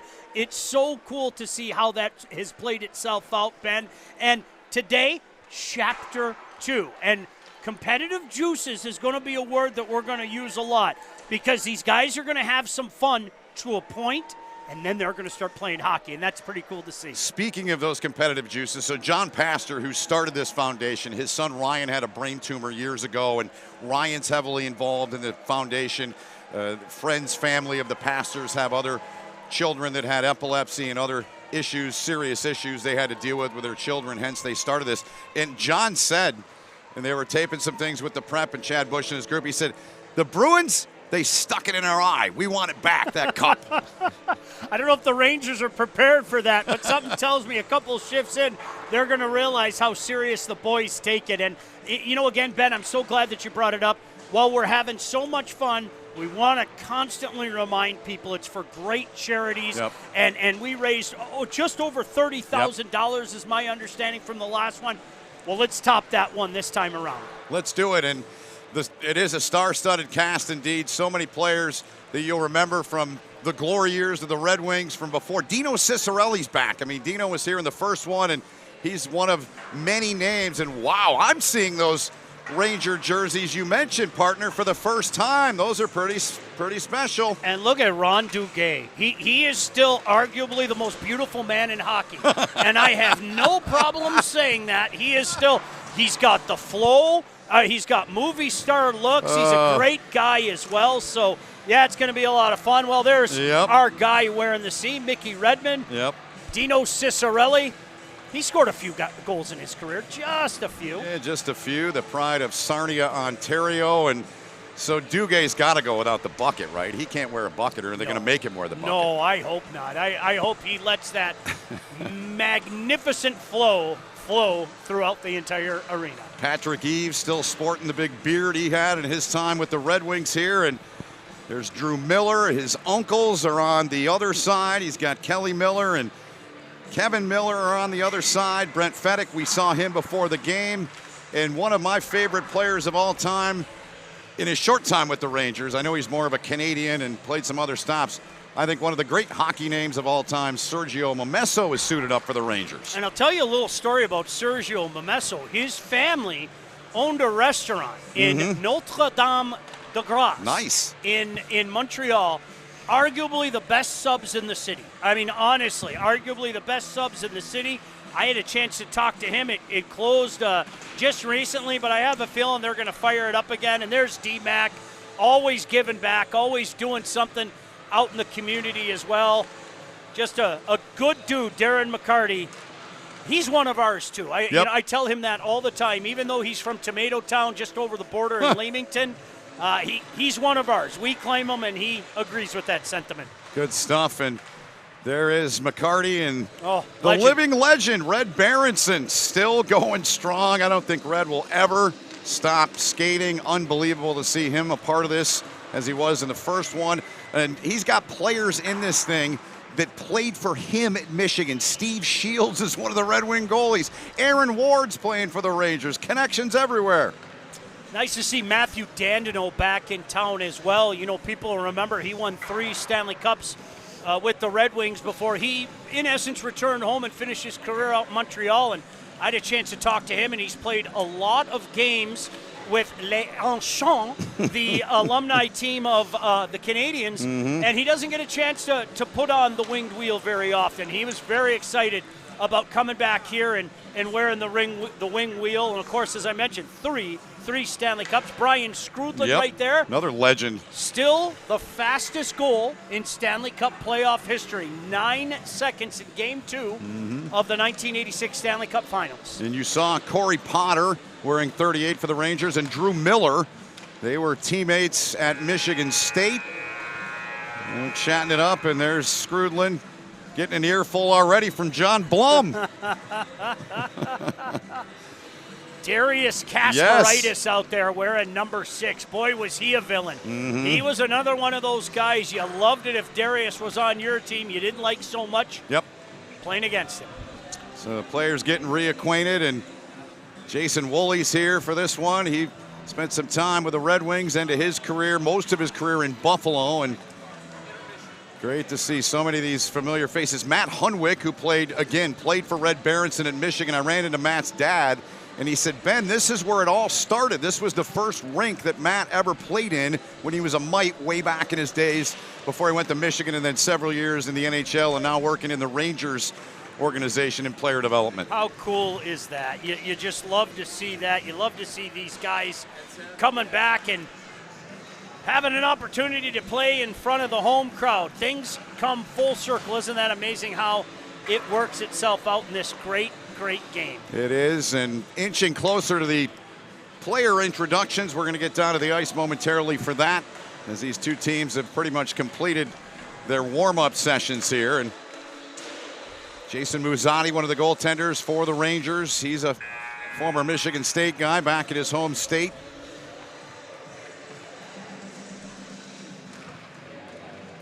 Oh, how cool is this? Just a fun time. Chris Tamer, local guy, grew up around here, still makes his home out on the west side now.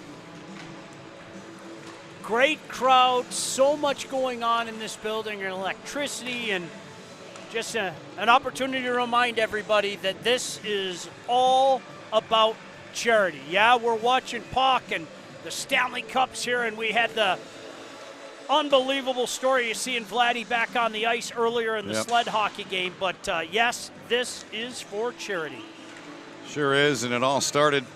John Pastor's son Ryan was diagnosed with a brain tumor in 1995, and that led John and his family and those close to him to start the charity, and it's been so helpful. And as we both touched on, it raised last year $30,000 plus in the game with the Boston Bruins. John Scott's here as well, too, the former Michigan Tech Husky playing for the Rangers. Well, who can forget his unbelievable performance in the NHL All-Star game, huh? Put on a show there. Well, with all that said, let's get down to the ice. John Horrigan's the public address announcer. Let's listen in with him. Please.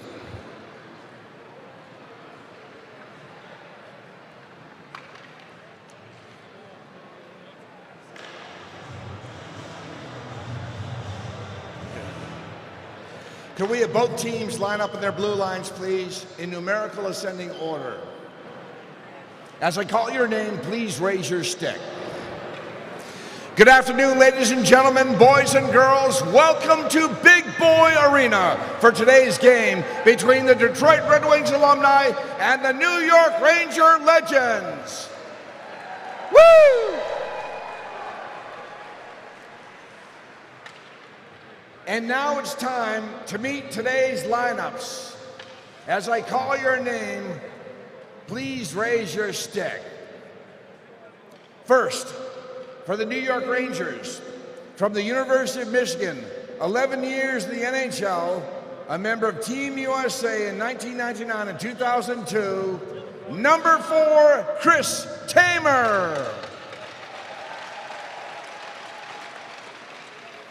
A 4-time Olympian and a member of Russia's Hockey Hall of Fame, he's won a gold medal, a silver medal, and a bronze medal.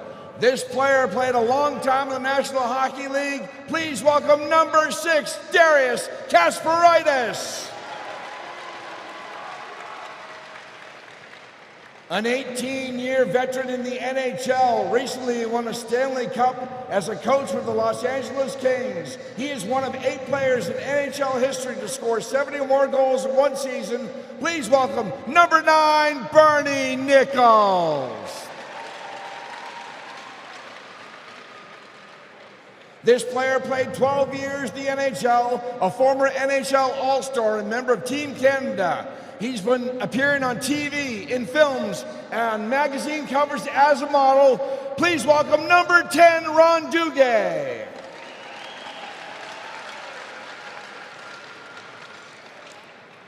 Next up, in goal, an All-American out of Michigan State. He played 5 years in the NHL and represented Italy in the 2006 Winter Olympics, number 31, Jason Mozzati.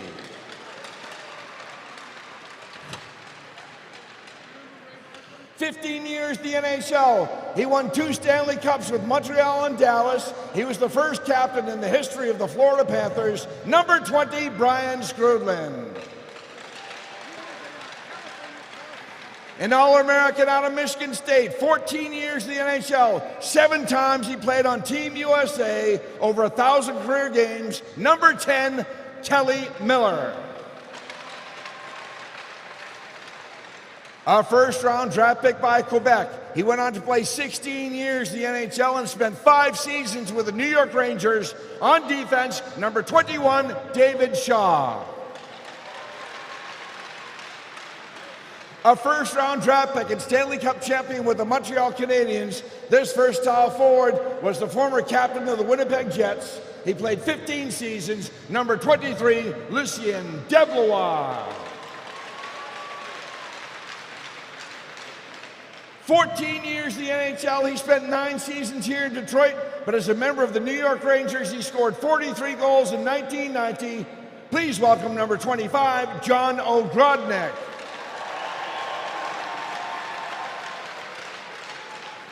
A 2-time Stanley Cup champion with Detroit and Tampa Bay. He played 13 years in the NHL, number 26, Tim Taylor. Out of the University of Michigan, this defenseman played 15 years in the NHL. He won 3 Stanley Cups, 2 with Detroit and 1 with Carolina. Number 27, Aaron Ward.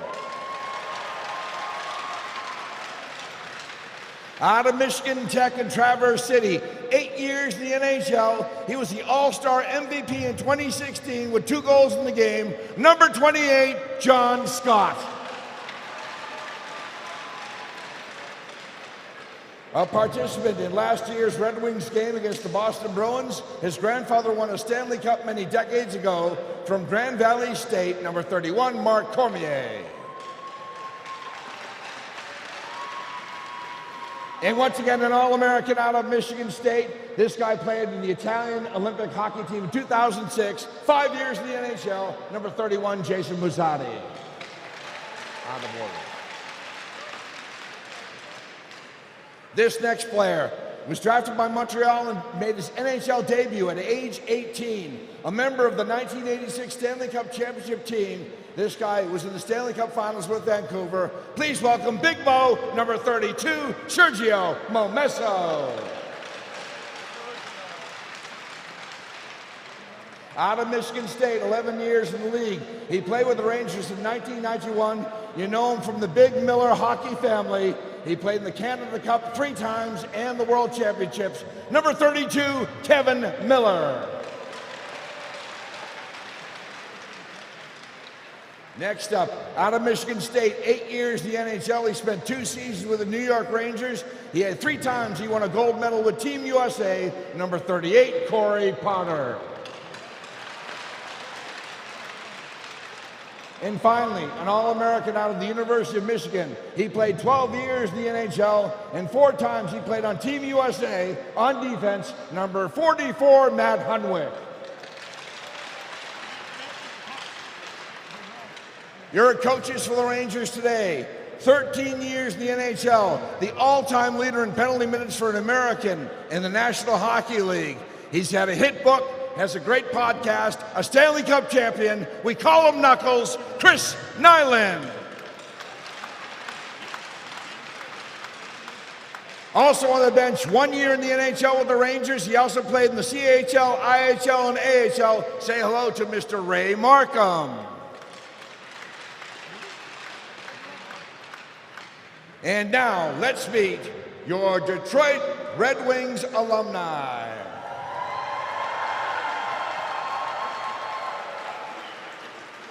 We'll start on the far end. Out of Colorado College, where he was an All-American. 2 years in the WHA. He spent 3 seasons with the Detroit Red Wings. The one, the only, number 41, Eddie Mio.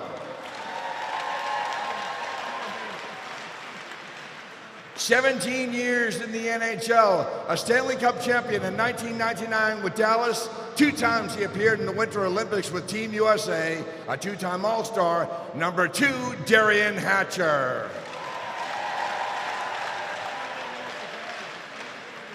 Next up, out of the University of North Dakota, where he won a national championship. 12 years in the NHL, he spent 8 seasons with the Detroit Red Wings. Number 4, defenseman Rick Zombo. 17 years in the NHL, a 6-time NHL All-Star. Today, he will be the oldest person in the history of the NHL alumni to skate in the game. He's been in so many Hockey Hall of Fames, one of the greatest hockey coaches in college history, Red Berenson.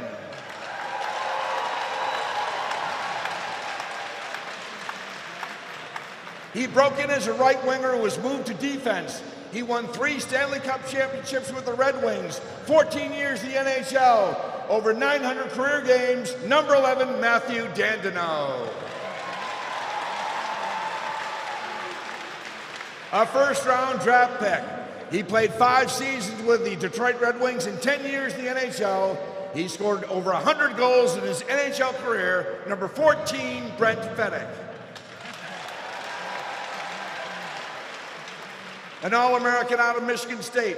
This defenseman won a silver medal for Team Canada in the 1992 Olympics. 14 years in the NHL. Number 15, Jason Woolley.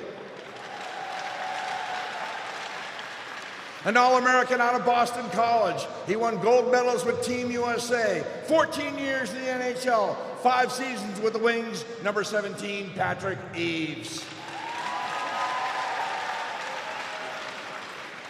This man played in the Summit Series in 1972 against the USSR. He had back-to-back 50-goal seasons with the Red Wings. He's in the Michigan Sports Hall of Fame. He won the Foster Hewitt Memorial Award. Say hello to number 20, Mickey Redmond.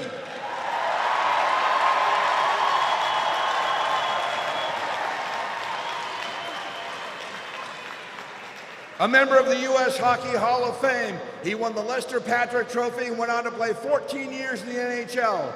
As a defenseman, 6 times he had 20 or more goals in the season for the Wings. Say hello to number 20, Reed Larson.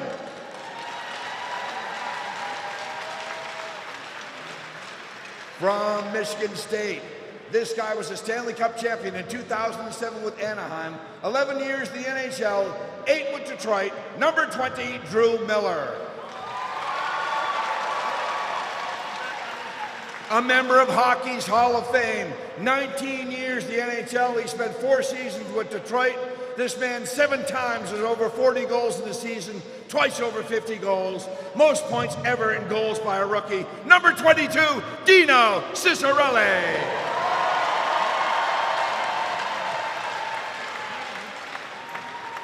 This guy won 4 Stanley Cup championships with the Wings, a member of the Grind Line. You've seen him on TV, heard his podcast, one of the all-time greats, 16 years in the league, number 25, Darren McCarty.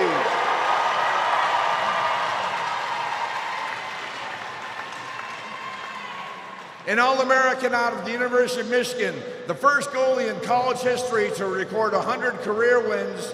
This guy had a career goals against average of 2.67, 11 years in the NHL, number 31, Steve Shields. Out of the University of Michigan, 9 years in the NHL, a Stanley Cup finalist with the Boston Bruins in 1988. He also played with the Wings in 1989, number 33, John Blum.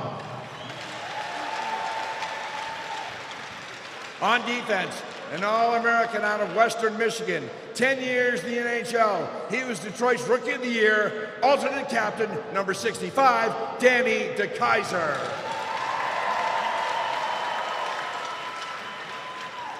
An All-American out of Clarkson, 15 years in the NHL. A Stanley Cup champ in 2006 with Carolina, Team USA 2006 Olympics, number 72, Eric Cole. A goalie out of Western Michigan. 3 times he's dressed as an emergency backup goaltender. He's played in the AHL, CHL, WPHL. Number 34, goaltender Rob Laurie.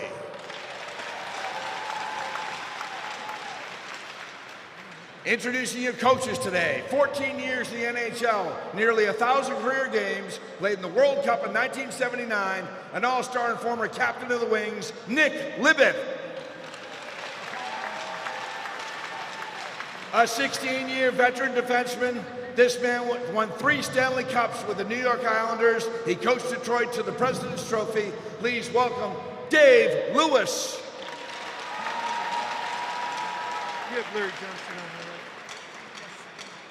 And finally, first-round draft pick by the Boston Bruins, a member of their 1978 Stanley Cup Finals team. Please welcome 10-year NHL veteran Dewey Dwight Foster. And also, introducing former defenseman, longtime wing, Mr. Larry Johnston.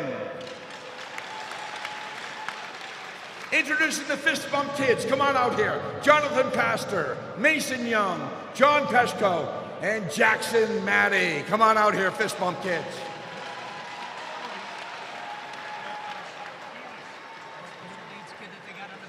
The Special Associate Coach for the Wings is representing the Michigan Special Olympics 2023 state champ gold medalist floor hockey. He's the team captain, Scott Decker. And now introducing the officials. 6 years in the NHL as an official out of Mississauga, Ontario, Mr. Angelo D'Amico. He was an official in the NHL from 2001 to 2006 from Windsor, Ontario, Scott Hoberg. From Plymouth, Michigan, an official in the Ontario Hockey League. Everybody knows him, Mr. Greg Hames. Everybody in this line right here. And finally, this guy is one of 4 players to score a goal in his only NHL appearance. He went on to officiate for 22 years in the NHL. Please say hello to Mr. Dean Morton. And now, ladies and gentlemen, boys and girls, we ask that you kindly rise to sing the national anthem before today's game. Is a Detroit treasure and legend. Please welcome Ms. Karen Newman.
It's time for the dropping of the ceremonial first puck. Mickey Redmond will represent the Detroit Red Wings, John Ogrodnik, the New York Rangers, for the ceremonial puck drop. Coming onto the ice, 7 years old, first grade, she's battling epilepsy, and she's joined by her family. This is Ms. Ruby Pinner. High five, Rubes. Nice job, girl. She is joined by her father, JJ, her brother, Jake, and grandfather, Chuck. And also, we have the Corwell Health's Belmont Children's Miracle Network, Braylon and Riley Watson. Hello, girls. How are you? Up top. Nicely done. Welcome. Okay. Hello.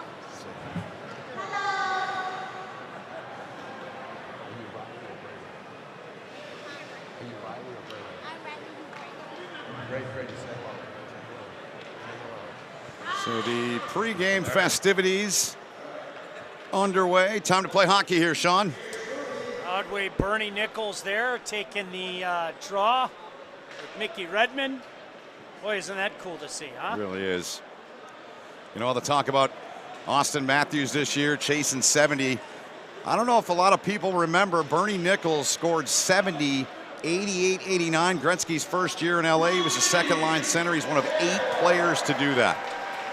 Phenomenal era of hockey. When you look back at some of the numbers back then, you know, it's almost like playing the video games with my kids, right? Right, yeah. Sega. Yeah, it really is amazing. Well, I can't get enough of those Ranger jerseys. That is just such a sharp look. It really is. And the question has been answered that I asked you earlier. Will Duguay go without the bucket? Of course he is. He's not putting a bucket on at this point. You don't hide that majesty. No, no, no, no. He's 66 now. Yeah, you let that flow. Just a great guy. Yep.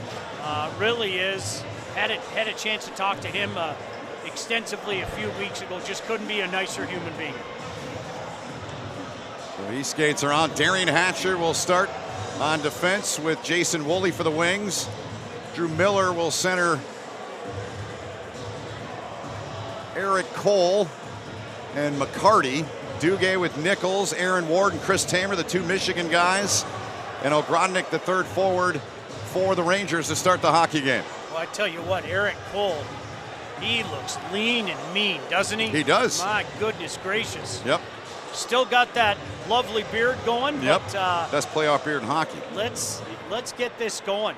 And folks, if you haven't seen it before, you're going to find out very shortly how competitive these boys get, man. It's a heck of a lot of fun to watch them turn it on, so to speak.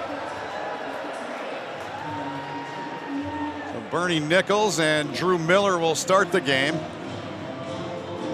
So Red Wings just missing out on the playoffs. Could have seen these two organizations in the postseason if the Wings got in, but nevertheless here, the G.H. Pastor Foundation for Kids putting on this event here.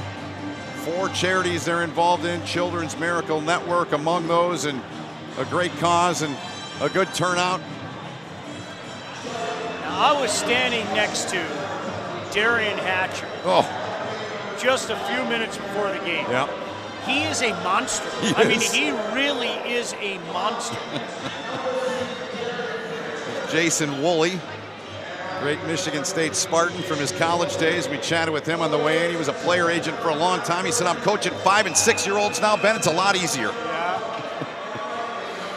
Here we go, Miller, and the Wings control it here.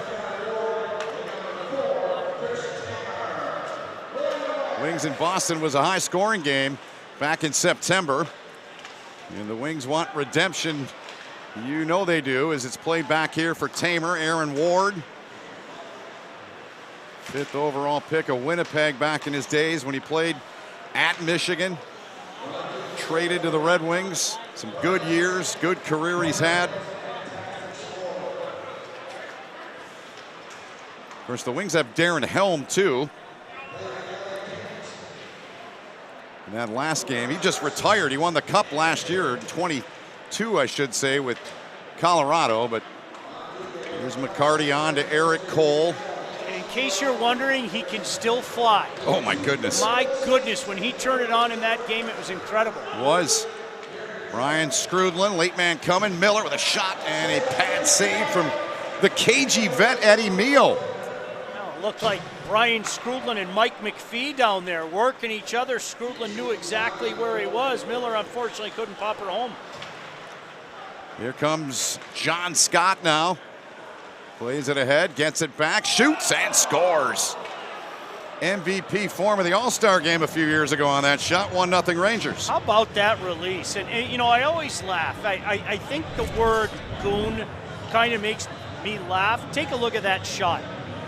No problem at all. Look at that release. Okay, cool. Right underneath the bar. No problem at all. And John Scott gets her going here for Rangers to give them the early 1-0 lead. The big man lives in Traverse City. Michigan Tech Husky in his college days. So fresh troops out there for the Red Wings. Both teams get fresh units out there. Danny DeKaiser out there on the back end now. And now the Rangers, here they come. Laid back now, good clean lick. Meehl down, makes the stop there as he stopped Kevin Miller. Boy, a nice pass from Scrudlin again. He has sent a couple nice ones over Miller's way. Unfortunately, for Rangers, a couple big stops there by Meehl. And Scrudlin, what a career he had. Such a good player. He was always dependable, hard-working guy. Guys, as I mentioned, I remember, not mentioning any names, sitting at home late one night as a game was in Calgary, and a 15-year-old kid's dad told him to go to bed. Uh-oh. And he yelped when Brian Scrudlin scored 9 seconds into the overtime. Wow. And his dad took the TV out of the room. Not that I'm mentioning any names or anything, but that's all Brian Scrudlin's fault. Certainly not the 15-year-old kid's fault. Exactly. 9 seconds into an overtime game. Isn't that amazing? That's how you do it. Here's Dandino. He'll get a look. Lays it back, though, instead. High in the slot there for Red Berenson. They announced the lineups. Red now the oldest player to ever play in an alumni game. He just continues to amaze. Just missed the puck there, did Red.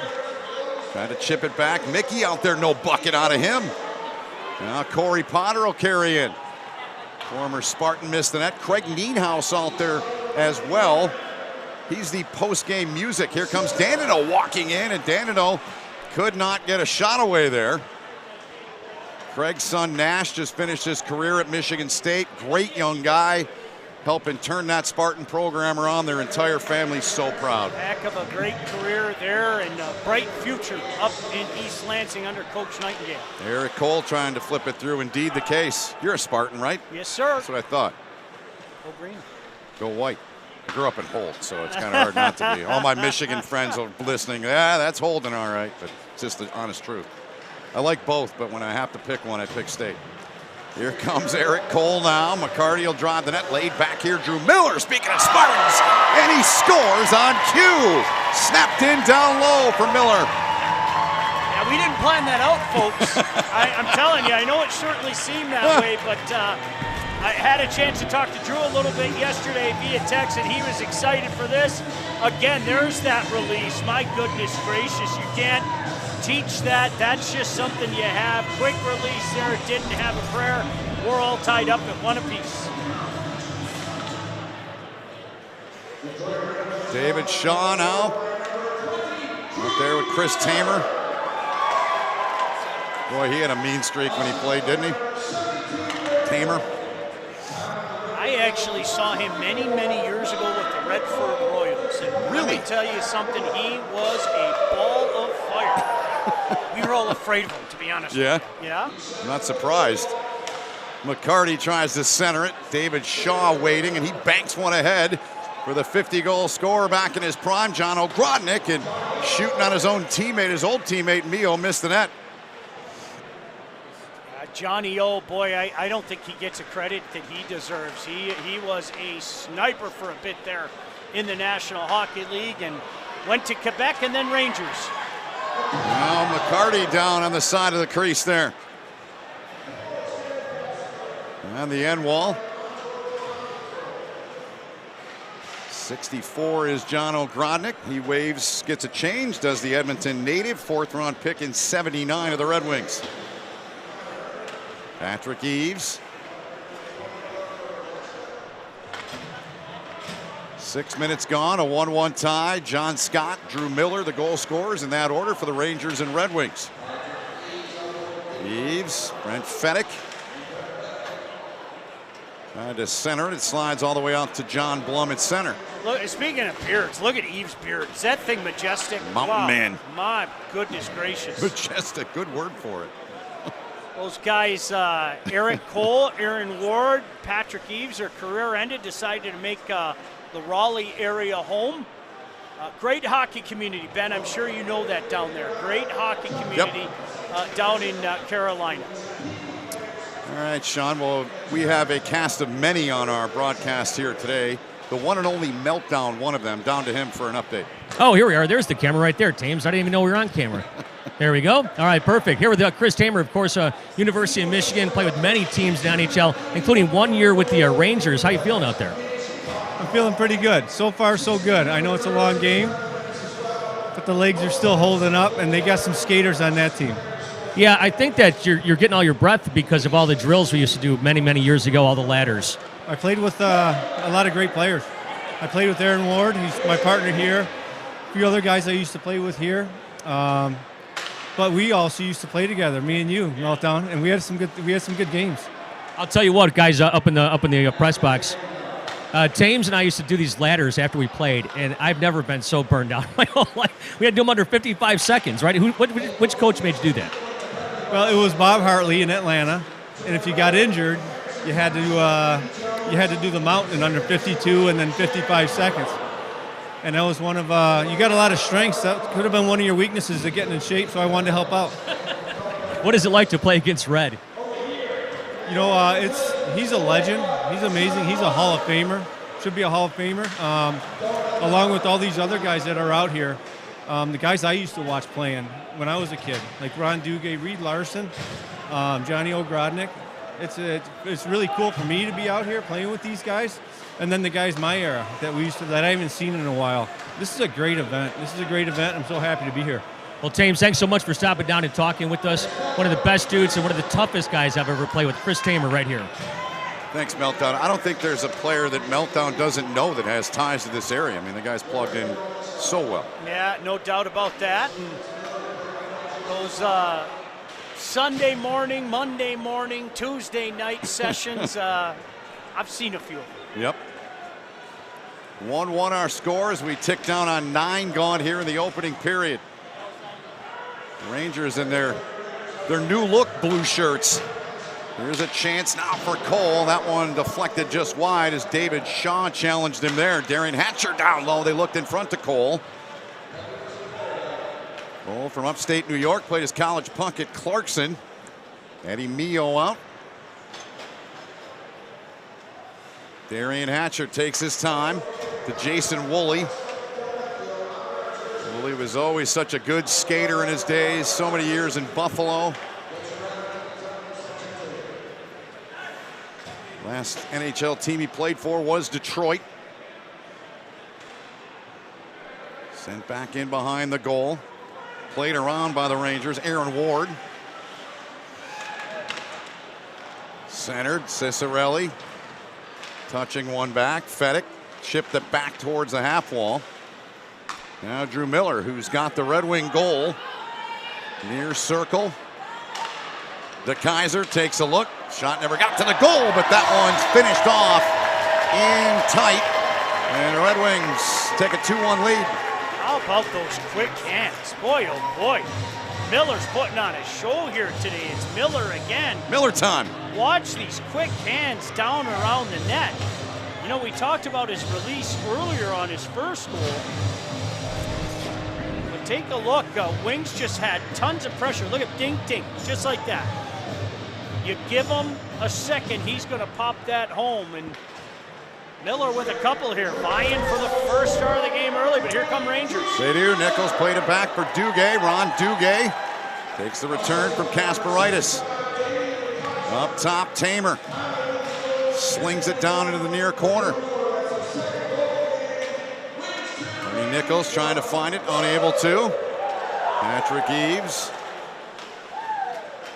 On to Dino Cicerelli. Looks for Fedek. In front, and a good stop there, turned in. And Jason Muzzatti. Oh, he had to be careful down there. He had two wings. Rudin went down, took away the lower part of the crease. Nichols trying to play it out front off the stick of De Kaiser. It'll get by Kasparaitis. What a pain in the neck he was to play against, huh? The kind of pain in the neck that you wanted on your team. Right. Yeah, he really was. Duguay keeps it away from Mickey Redmond there.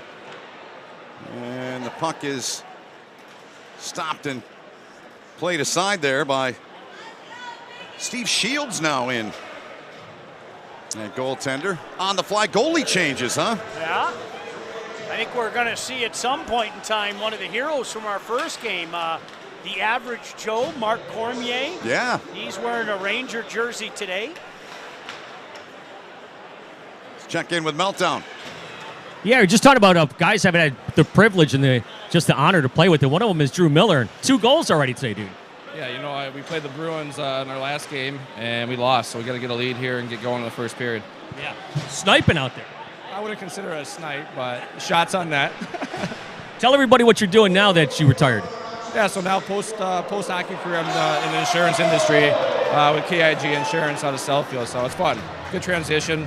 Got a new team. It's just a little bit different in the locker room. Setting is now an office setting. What is it like to watch your kids play? Because I've seen you out there before with your daughters. Yeah, so my oldest daughter is playing AU right now, and it's a lot of fun. Just to see the purity of the joy of the game, see the smiles on their face, just out there having fun. So that's about where we're at right now with AU. Yeah, as much as I loved watching my son play, and I did, I found that coaching and working with my daughter was so fulfilling. Oh, for sure. I mean, I'm just starting out, so it's pretty new to me, but talking to everyone like yourself that have older kids, the biggest advice I got is just enjoy the moment, enjoy your time with it. It goes really fast, so I'll try to soak it all up. There he is, Drew Miller, former Detroit Red Wing, and of course, Stanley Cup champion. You always got to say that. That's right, Meltdown, and one of 10 Millers, members of their family that played for the Green and White. Lucien Deblois, yeah. In the meantime, gets the equalizer the other way. Wings are going on the power play. His teammate with that 86 Habs squad, Brian Skrudland, takes the game's first penalty. So we'll see what the power play does here for Detroit. Rick Zombo played at North Dakota back in the days when they were known as the Fighting Sioux. Reed Larson, in the great state of Minnesota. Boy, look how big Scott is. You really can't get a reference point until you see it in person. And the most difficult thing is, Ben, is the reach on a guy like that. It's not the height. I don't care about the height. It's that reach. You don't have the space you normally have because of a guy like that. He's high in the slot now. Reed Larson on to Jason Woolley. 70 seconds remaining in the power play. McCarty shoots and scores. Darren McCarty. Little one-knee fist pump there, and the Wings tied at 2-2. Well, I got a chance to see Darren McCarty play in Belleville in the Ontario Hockey League. Cool. He was a sniper. Yep. Trust me. And Mac, you owe me a little something there. Take a look at that snipe right there. No, he really was. He was an absolute sniper his draft year, and obviously he had some magic moments. None bigger. Well, you could say the Claude Lemieux incident, but the goal in Game 4 of the Stanley Cup Final, who can forget? Yanni Needham is still looking for him.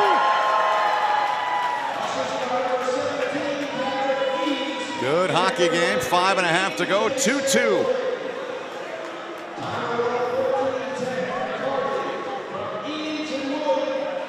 Notice how it's picking up this pace a little bit. It's amazing how that works out, isn't it, folks? It is.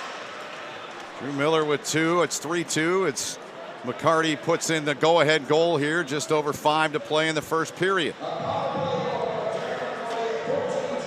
Kasparaitis down the wall. And he'll slide back to get it here as it chipped out over the line. Matt Hundwick, what a smooth skater he was. His days at Michigan and a decade in the NHL. Free puck in the corner for Cicerelli. Ahead for Red Berenson. Dandino. The outside of the skate, unable to gather it. Kasparaitis plays it back ahead. Now Miller carries in for the Rangers. Laid it back there. Was looking to put it on the stick of Tim Taylor. Red Wing in his days. Couple of cups in Detroit as well. Aaron Ward in that era. His teammate for the Rangers. Boy, you see Dandino turn it on when he hit the neutral zone. There was like a fifth gear there. Here's a chance now coming right in. Craig Nienhaus with that opportunity, and it's held here by Shields. A nice stop there by Shields, and quick rebound down there as well, but he held tight to that near post, didn't give him anything to shoot at. Take a look, nice stop. Now look at that rebound. Boom, boom, there's another one, but he's there to stop that second opportunity.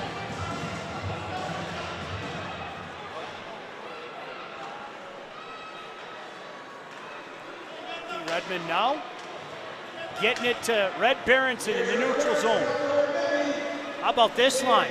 Love it. Dandino, who's in his mid-40s now, the young guy out there on that line. Right. Chases his former teammate Aaron Ward back. Corey Potter now gets a look down low across Tamer and can't put it away. How did that stay out? My goodness gracious. Beautiful rush from the Rangers there. Nice tic-tac-toe passing. I still don't know how that one kept out. Maybe Shields got a piece of it on its way up to the crossbar, but big break there for Wings. Take a look there. Oh, off the post. There you go. Yep. That's the answer as this one goes up into the netting and out of play. Running clock here, 2:40 to go. Entertaining first period. Here's Darren McCarty, 4-time Stanley Cup champion. How about that? Of course, 97, 98, 02.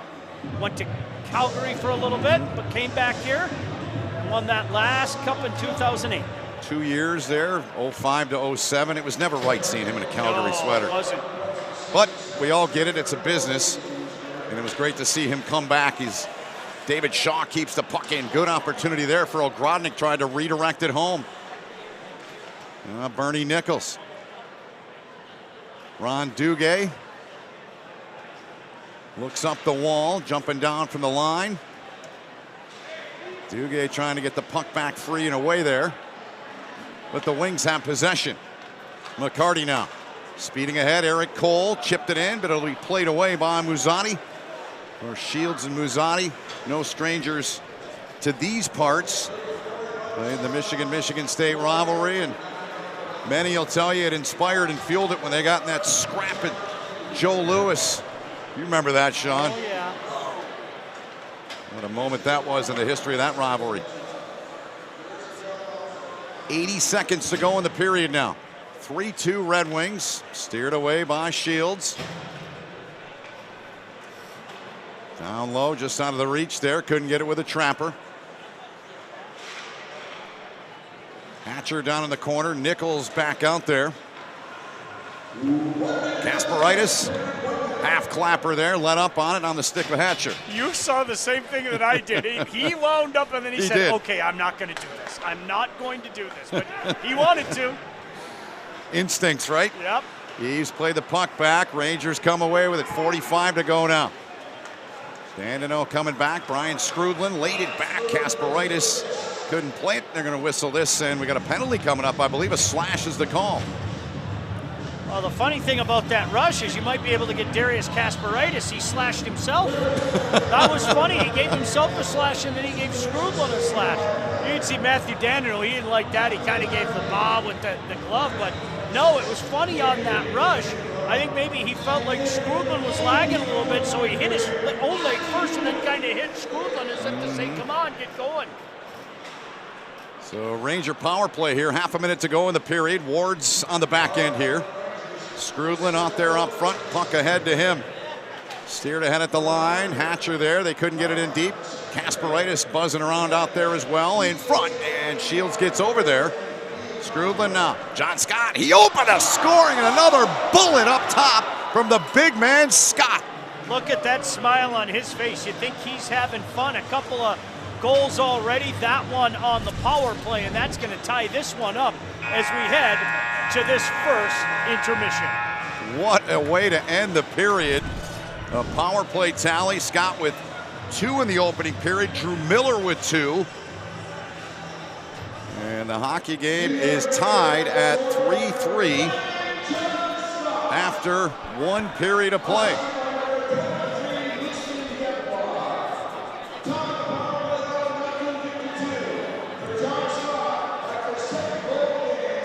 John Scott with 2. The Kaiser, Hatcher, and company will head off to the room after 26 goals. My kind of hockey, Sean. Yeah, they're opening it up, and I'll tell you what, folks, you could see, here's the word again, competitive juices flowing as the period progressed. Just wait till you see what the second and third period has to show. Looking forward to that, no question about it. Here is the GH Pastor Foundation for Kids putting on this second alumni game. The first was back in September with Boston in here, and this time around the New York Rangers. We'll take a timeout. A lot coming your way in the intermission. We'll step aside here on Local 4 Plus and the Prep YouTube channel. 3-3 Rangers and Red Wings alumni tied after 1.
Welcome back to Big Boy Arena. I am now joined with Nick Mammo, the head hockey coach at Oakland University. Nick, what has it been like being here, experiencing today's events?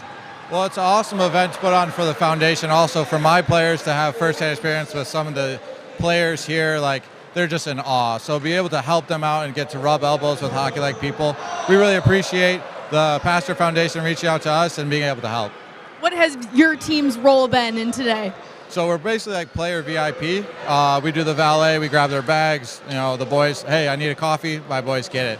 And also too, just be able to like make it fun for the guys, like no stress. Like if they want to be like, oh, I'm tired, my guys will be like, okay, cool, like just ease the tension and stuff like that.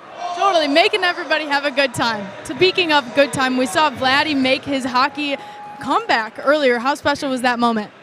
Well, it was pretty cool, especially to see him come in and see him. Like, he's just super excited to be back on the ice, and you can see it in his smile and his posture. And then obviously, like, it's Vladimir Konstantinov, right? Everyone's super excited, and he's such a nice person. It's awesome to have him around. Well, you're in your second year as head coach at Oakland University. How has that been? What is there to look forward to next season? Well, next year we're really bringing in a really big class. We're expected to compete for a conference championship, which is our Great Lakes Conference. And the boys are really starting to get excited about it, where we built the program last year. Now we get to see what that foundation goes. And I do expect us to compete nationally in the third year, so this following season.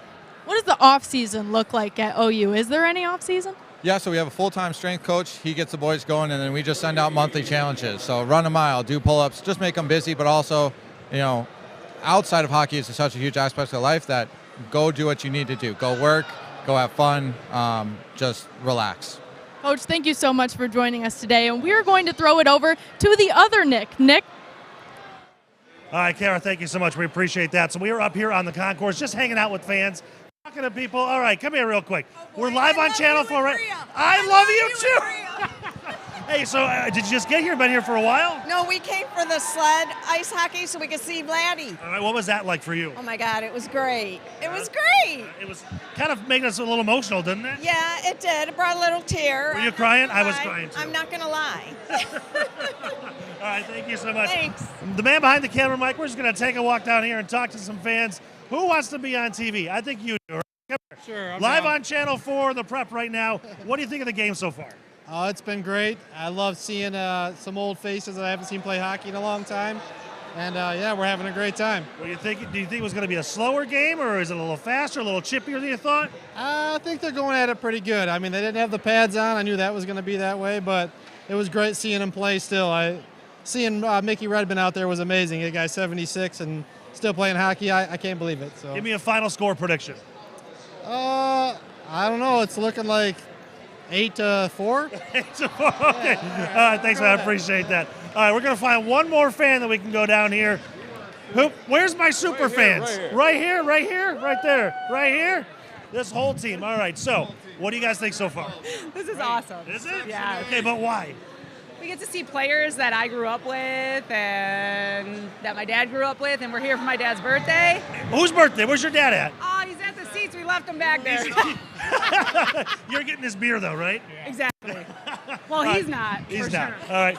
What do you guys think about just seeing guys like Mickey Redmond, Darren McCarty back on the ice again? It's awesome.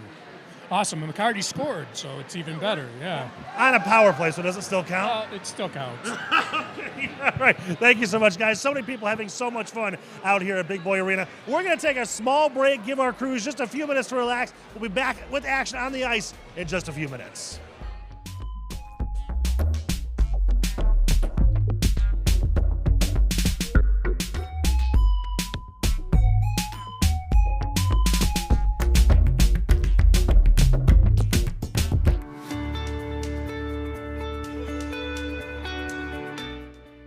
Hi folks, Dr. Joe here again with Michigan Orthopedic Surgeons. Did you know that kids are not little adults when it comes to sports injuries? That's because of something called the growth plate. Growth plates exist all over the human body in our growing athletes. They're actually little cartilage discs that exist at the end of all the long bones. It's simply where a kid grows. The problem is that the growth plate can be the weak link. What might be a sprain, a strain, or a tear in an adult when they hurt themselves can actually be a growth plate fracture in a kid. So it's important, if your kid has hurt themselves and they're not using their arm or they're not able to put weight on a leg, come see one of us, get an x-ray, and make sure it's not a growth plate fracture. For more information, go to miorthosurgeons.com.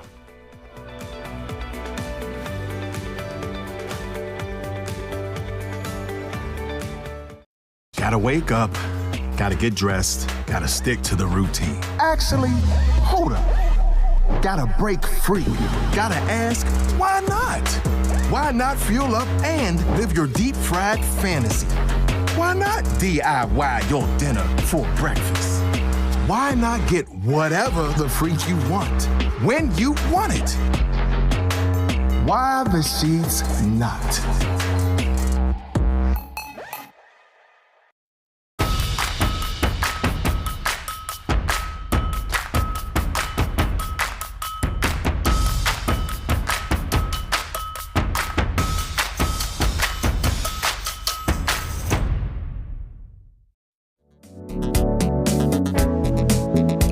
Here on Local 4 Plus and the Prep YouTube channel. Ben Holden, Sean Belizean, Meltdown, all of our crew. Look back, Sean, at some of the goals in the opening period, 3 aside. Quick hands there by Drew Miller. Big smile on his face. Somehow that one snuck through for Lucien Deblois. Darren McCarty with a snipe there. And then late in the period via the power play, John Scott scores again. So we're all tied up at 3 after the first period of play out here at beautiful Big Boy Arena. Of course, home of the Motor City Rockers, Gordie Brown's team. A fantastic season. If you haven't come out here to see them, certainly come out here and watch that. Boys are working hard. So much good hockey to watch in our area, Ben. I know you're a fan of the prep scene as I am, yep. and that has really taken off, not to mention the college options. And, of course, there's that team that wears the wing wheel as well. Many, many options and many, many players on the ice here today that bring back some great, great memories. So true. 3-3 our score after 20. They've got to resurface the ice, and Sean and I have talked a lot about all the great things that are involved in the G.H. Pastor Foundation for Kids, 4 different charities. Let's get a listen now from the man who started it, John Pastor. He talks about the organization, what it's about, and what it stands for.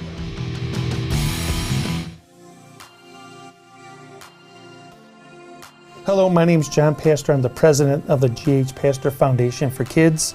G.H. Pastor's Foundation's main purpose is to raise money for 4 local charities, one being the Children's Miracle Network, one being for epilepsy, and one being for Down syndrome and autism. What inspired me to start the foundation is my son Ryan, who ended up with a brain tumor when he was 7 years old. He was the poster child for the Children's Miracle Network in 1997. We have my business partner, Dante. His son has autism and has Down syndrome. And then my niece has epilepsy. Those are the 3 main reasons why we started the foundation. We've been a long supporter of the Red Wing alumni, and we're all hockey fans. I mean, fans. We're beyond fans. It's in our blood. The last game went really well. It was exciting. It was against the Boston Bruins, but we still donated close to $30,000. We're back at the same arena. We have the Rangers. You're talking, this is the original 6, and this is the second of the original 6. We hope to do all 6 originals. Look at the players that we're getting. We have close to 7 or 8 Hall of Fame guys coming to play in our game, for crying out loud. The players were really receptive. They were totally awesome with the kids and the fans. After the game, they got to, get autographs from these players, get their pictures taken and such. That's what it's about. I mean, I feel like I'm the kid. The biggest thing is that Boston really stuck it in our eye. And I think the Red Wings are ready. I think the game was more of a let's have fun and all that stuff. I think now it's actually going to be a contest because the Red Wings don't want to lose the cup. Welcome to the Alumni Cup Series between the Detroit Red Wings and the New York Rangers alumni, sponsored by the G.H. Pastor Foundation for Kids. Go Wings.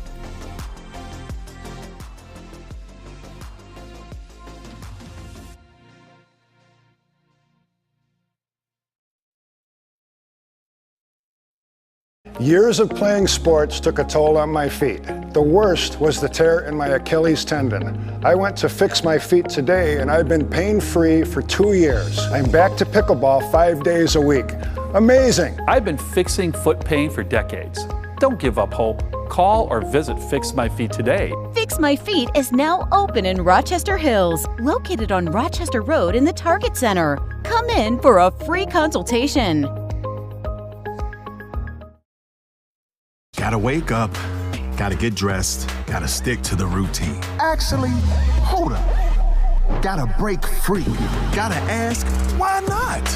Why not fuel up and live your deep fried fantasy? Why not DIY your dinner for breakfast? Why not get whatever the freak you want when you want it? Why the sheets not?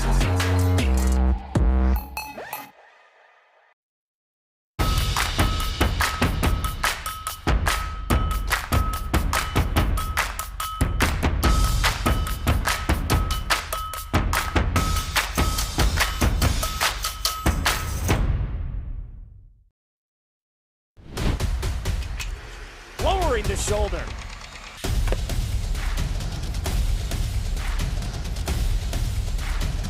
Swing and a miss.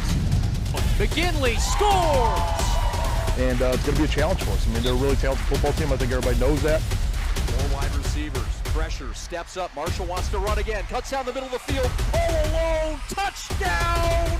Warriors! What a cut.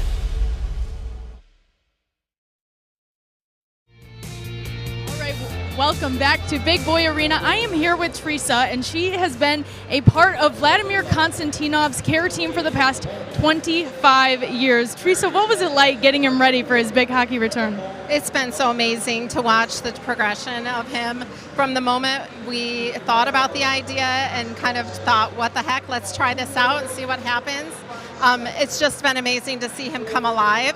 The first time he was a little cautious, a little maybe anxious about it, but then you saw today how he did. And he spent more time on the ice today than he has in all the practices combined. So he's really getting the hang of it. And he even in practice, he's had the confidence to go without a pusher, which was really great progression. We are so excited to see this kind of former self unlock and just see him come alive. It's been awesome. Whose idea was it to get him back out on the ice? Well, Kim Muir and Joe Neville, I think, were the original brainchildren, if you will, of this whole idea, and they reached out to his care team, and Joe called me one Saturday afternoon and just said, well, what do you think? And I said, well, let's just see what happens. And so we touched base with his physical therapist and case manager and just try to walk through the steps to see what we thought and how he would do, and if physically he could even sustain himself and maneuver through the different positions he was going to need to do to get in the sled even. And he did, and he's just come alive. Whenever you talk about it, his face lights up, and he just gets so excited to do it. It's awesome. You just kind of touched on it a little bit, but how have you seen him change as a person going through this process? Yeah. Well, he's been super active in the auto no-fault reform throughout the state. So he's been to the Capitol a few times, and we've had some signings over the last few years. So really the progression started with Alan and Joe and just doing the signings and getting him back out into the public again over the last couple of years. We've seen him kind of come alive, but then this was like the climax of it all. It was just so amazing. All of these things that have started slowly to unlock his former self, we saw it today on the ice. It was just awesome. If you can try to put into words just how proud you are of him and your guys' entire team getting that done today. Well, I'll tell you, his entire team showed up today, and we were all in tears just watching this. It's just the epitome of fantastic. We know him, we love him, we spend every moment with him. So to see something like this happen, nobody ever thought this would happen. And now, after almost 30 years, to see him out there and owning his own, it was really amazing, absolutely amazing. Such an incredible moment. Teresa, thank you so much for joining us today. We really appreciate it. Thanks, Kara. All right, guys, back to you. All right, Karen, thanks so much. It was, Sean, it was a emotional moment for everybody. And when Vladdy came out, 2 periods he played. They took him out, took him for a lap, deservedly so. And there it is right there. I mean, this is just incredible to see. And how about Jesus Vila? He was a star for Belle Tire, and they won the game 5-4. Just a fantastic event all the way around. And to watch the happiness on Vladdy's face when he was out there. There's Warren with that snipe of a goal. Who can forget that one? A heck of a game. Look at that. Tapping the goaltender as well after the goal. Fun game. Boy, that was Wong from the Rangers. He was a dangerous player all game. Great to see that Ranger sled team, one of the best in their tier nationally. The Belle Tire team with that young star. He's going to be a member of the U.S. Paralympic team at some point. An incredible talent, born with both his legs absent from his body, but hasn't stopped any of these young boys, girls, men, and women. And there they are with the Stanley Cup afterwards. And the Vladimir Konstantinov Cup for that victory went to Belle Tire, the team that Vladimir Konstantinov played on here today. Well, how cool is that, huh? Right. Just a wonderful thing to see. And we had a wonderful first period. Getting ready here, Ben, for period number 2. Yes, we are, as they've come out, did a little cleanup on the ice. The Red Wings coming back on. Red Berenson coming back, and the rest of their team.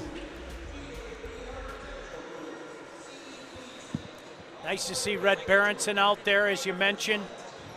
Rick Zombo, another mainstay from those exciting wing teams in the late 80s going into the early 90s.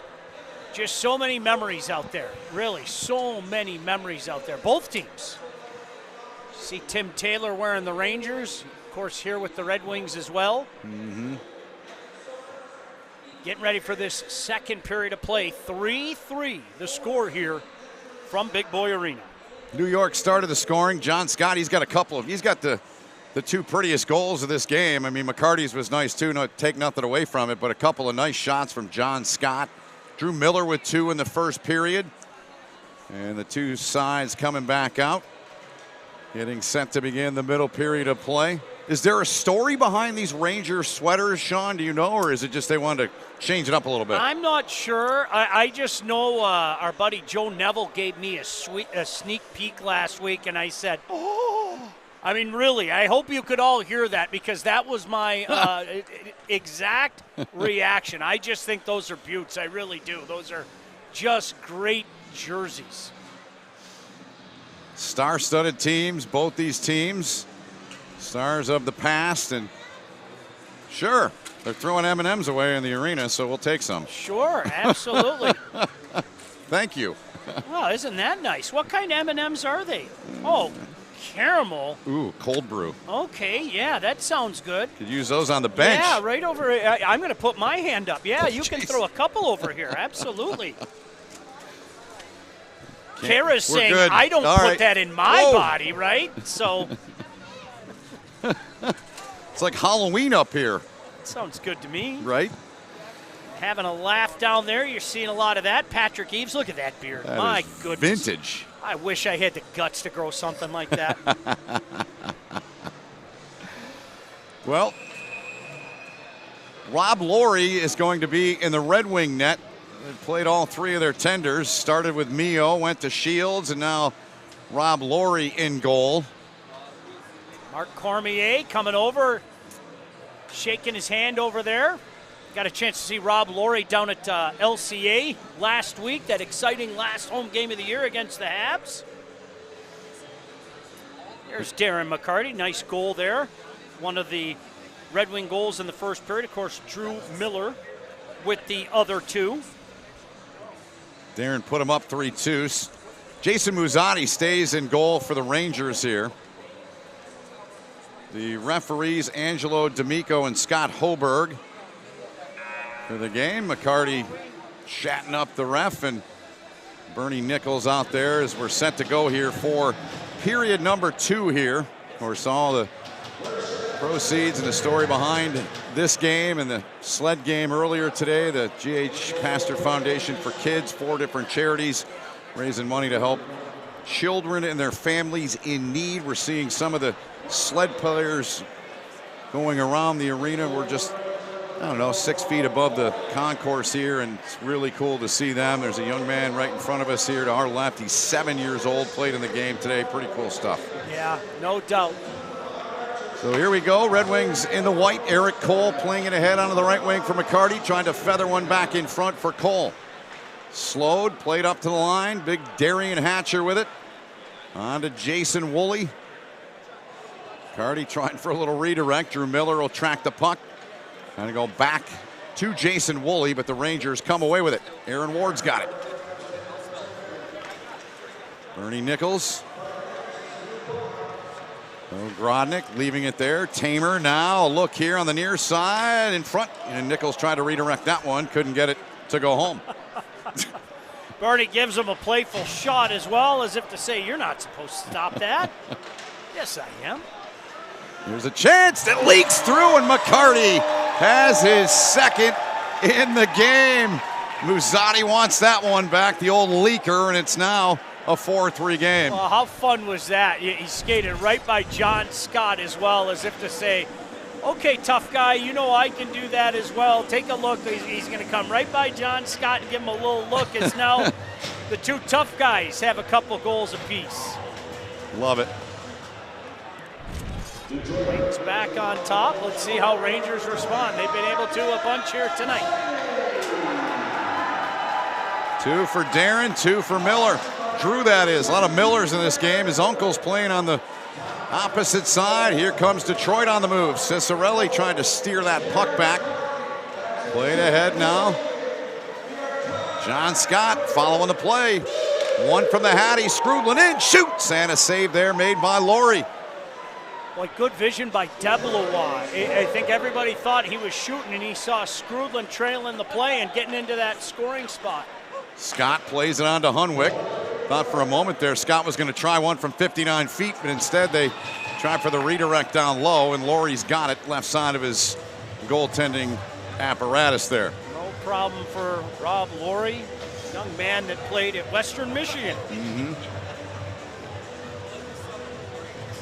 Lawson Arena. I'm sure you've been in that building a few times, Ben. It's one of my favorites in college hockey. I agree with you. It really is. I really like that old barn. Here's a look. He played for Bill Wilkinson, 88 to 92. 12 different minor league teams, man. He's got a lot of luggage tags. Mickey Redmond back on the ice for the Red Wings. Out there with Red Berenson and Dandino. Dandino keeping him young. Mickey trying to get the puck free. They're unable to read Larson. Now walking right in. Stop made by Laurie. Look at Laurie, stay with them and go the whole way. Another big stop there. Indeed, the setup there from Miller. That was Kevin to brother Kelly. Now played into the corner. Rangers with speed. Ward gets down there. Kevin Miller. They look in front. Kasparaitis jumping down from the line, trying to get down to the backhand. He couldn't. Then they get the penalty call. They get him a penalty shot. Did you see Kasparaitis? He's saying you should call it on both of them. He's literally pointing at both of them. Here's a look. There's one, there's the other. And look, he turns around, kind of pointing at both of them, right? There we go. Yep. So Darius Kasparaitis. Several teams playing for the Rangers in his career. Here he comes on the penalty shot in. And Laurie comes up with a stop. Stayed with him the whole way. Yep. You can tell Kasparaitis is a guy that's just having fun. He is. Look at the smile. That's fantastic. Here's a look. Laurie stayed with him the whole way. Didn't give him anything, anything to shoot at. Lithuanian player.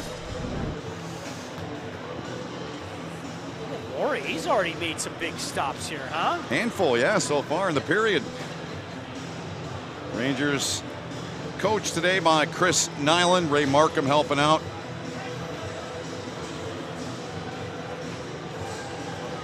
Dave Lewis, Dwight Foster, Nick Libet, the Red Wing coaches. Turning, shooting that down low is Big Momesso. Miller. More candy flying up here into the TV booth. It's Christmas/Halloween. Oh, there are so many packages of this new M&M. It's insane. Puck out of the reach there of Kasparaitis. Wooley's attempted pass ahead, deflected away. Kasparaitis will stride back to get it. Boy, is he eating some minutes here tonight, huh? He is. Turned it over here. Darian Hatcher now looking for a little support. He'll just play it back for Jason Woolley. He turned it over. Back to Kasparaitis now. 6 gone in the period. He's got it. Floats in. Punched away with a blocker by Laurie. Momesso was trying to work it behind the net there. Unable to. And now McCarty and Miller come out. They got numbers here. 4 of them if they get it back. And onto the stick of Hatcher. They touch it onto him, but he couldn't handle it. Hatcher tried to play it into the slot. Rangers break that up. I think they were trying to set up Mack for the hat trick goal, and he would have none of it. Here come the Rangers back the other way. Good look. And a shot off the shoulder of Laurie. And now Eric Cole slings one ahead for Patrick Eaves, the former first-round pick out of BC. Here's to Kaiser. Overshoots, and he stopped his Dino Cicerelli by Muzzatti. Nice sliding save there. Italian on Italian, huh? Look out here, Laurie, who's been really tested. That's a good 6-7 opportunities here in the period, Sean, for the Rangers. Yeah, he's been solid. Take a look here at Muzzatti. Nice sliding save. And then he gets up and he kind of waves at everybody to say, yep, mine, I got that. Oh, isn't that fun? Yep. With the old school pads, the blocker and the glove, Ron Duguay. Lets it go, Tamer, but Eaves breaks that up. Dino's ahead. They play it on the wing. It's carried in by Zombo. Back for the Kaiser. Danny back in front looking for a redirect from Rick Zombo. Zombo, who's been in the coaching world, he was a centering attempt, and Eaves missed the net. Zombo was coaching at Lindenwood in the college ranks, a new program. Sure he'll find work soon if he hasn't already. Duguay. Now Bernie Nichols. With Duguay. Eaves, though, comes back, takes the puck away. Navigates around Nichols, plays it onto the wing. Cicerelli now. Shoots. Save with a pad by Muzzatti. Muzzatti's had a couple big stops already as well. Yeah. Here come the Rangers. Back for Skrudland. Skrudland trying to go to Scott. Save. And another chance. And Skrudland couldn't put it away. Let's check in with Meltdown, his ringside. Yeah, I'm here with the guy that scored 402 more goals than I did in the NHL, Johnny Ogrodnik. How you feeling out there, Johnny? Oh, you know what? The air's a little thin up here. I mean, it's... I didn't even heard that one yet today. Haven't heard that one, no. The game's a little different when you're kind of 35 pounds over your playing weight, but it's a lot of fun here. I'm telling you, Meltdown, it's like a reunion. Some of these guys I haven't seen in 20 years. It's just freaking awesome. John Pastor and his group did a great job putting this game together, but it's like a huge reunion right now. When was the last time you played with the Rangers? In any sort of... No, this has been pretty much it. You know, I've done some functions for the Rangers as an alumni before the virus, you know, where there's signings or whatever down at Madison Square Gardens, but as far as an event like this, no, it's... but it's good. Like I said, Lucien Debois, gosh, you know, we played together, I believe, in 87 or 88 when I was in New York, and here's a guy, do the math, what was that, 25 years ago, 30 years ago?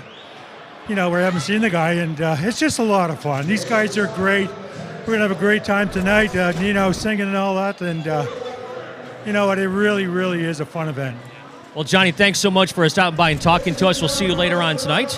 Okay, thank you, sir. All right, back up to you guys. And by the way, you guys just mentioned Bill Wilkerson. I played hockey with him, too.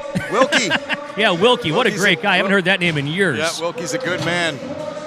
Do you guys remember when Johnny O, I think you guys will probably remember, Sean, you probably know about this, that when he played the outdoor game in Las Vegas. Do you remember that? When they played the Kings? Yes. Yeah, at Caesars, yeah. Yes. What was that? Gosh, was that? Well, Gretzky was there, so it had to have been 90 or 91, right? Boy, I'm trying to remember. Yeah, because there have been a few out there. Absolutely. Yeah. Well, I saw one out in the desert in 07. They played an exhibition game out there, and I happened to be out there that weekend. And it was the Kings and Sharks, if I'm not mistaken. sounds about right. As Mark Cormier comes in. Your buddy's in Meltdown.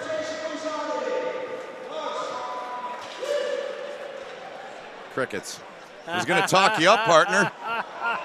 Oh, look at Cormier. Keep that one out, barely. Yeah, we're trying to lobby a softball Meltdown. Meltdown. Do you have any experience against Mark Cormier? How do you beat this guy as we get a look back at what he just did there? Cole, look at the puck. Oh, it looked like it almost slid behind him. And he kept his paddle down on the ground. It looked like the knob got it, kept it out.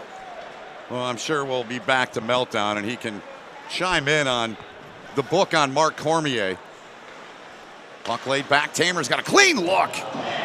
Oh, did he have a clean look ever from about 12 feet. He'll gather it in again. Kevin Miller on to brother Kelly.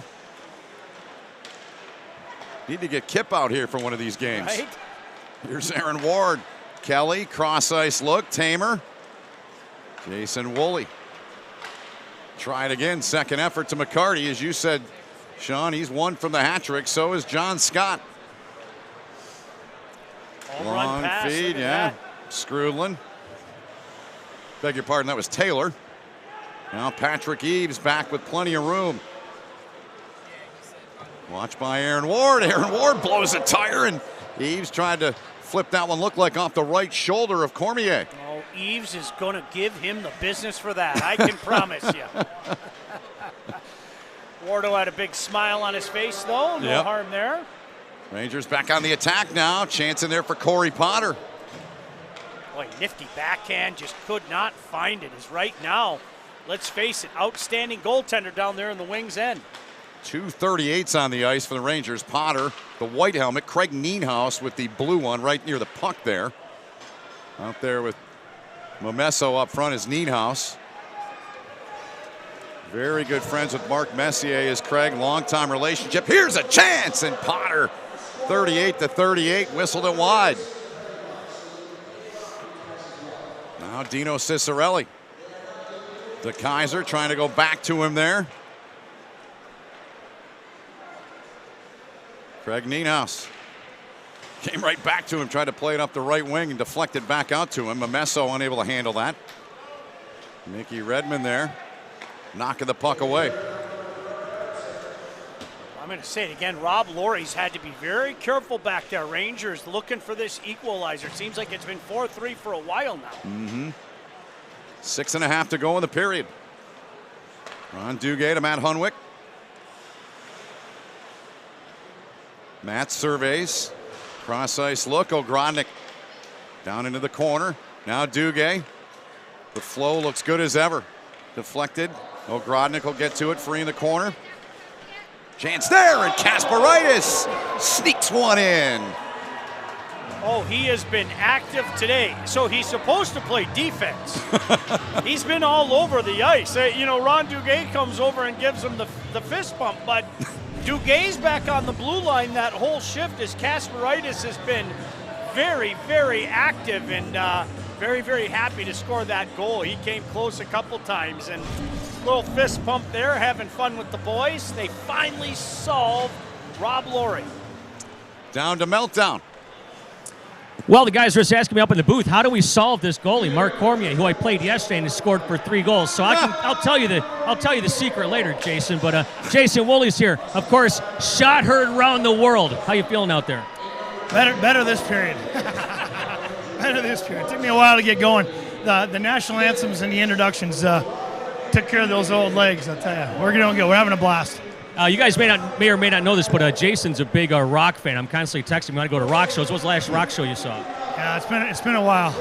I ran so hard when I was playing here that it's hard for me to get out there now. Yeah. So you played here for a couple years. You played most of your career in Buffalo. What was the highlight for you? I mean, obviously, probably the shot heard around the world. Yeah, I think that would be I think the shot heard around the world would be the one. The other thing is winning the Olympic silver medal is kind of cool. It kind of goes by the weight side sometimes, it's fine. Yeah, where is that silver medal? It's at home. Yeah, it's It's at home. No, it's in the safe. Oh, you won't even let me see it when I come over. Well, you can. You know you can always come over and check it out. All right, dude. Well, Jason Woolley here, of course, the Red Wings and the Rangers. How's it feel out there playing with some of your past teammates? It feels great, and I have so many old teammates on the Rangers team too. So, getting here early the last 2 hours before the game and catching up with all the boys, it's just been something else. It's a lot of fun. All right, I'm going to tell you something. Cormier's got a bad knee. Shoot low. Hey, look good. His first shot was point blank with Colsey. Made a nice save. All right, back up. He did a good job, though, huh? Yeah, right. Back up to you guys. Thanks, Meltdown. Jason Woolley, known him a long time like Meltdown. And 02 to 06, he finished his NHL career with the Red Wings up at Michigan State for Ron Mason, 88 to 91. Started prior to that with the St. Mike's Buzzers before he went to college here in the States. So we got a 5-4 game now here, Sean. Yeah, look at Rangers coming on, huh? Yeah, Deblois, being the good teammate he is, says, that wasn't mine. Watch, you can see, he didn't touch that. He turns right around and says, no, that's not me. Skrudlin got it, right? I believe so. Yeah.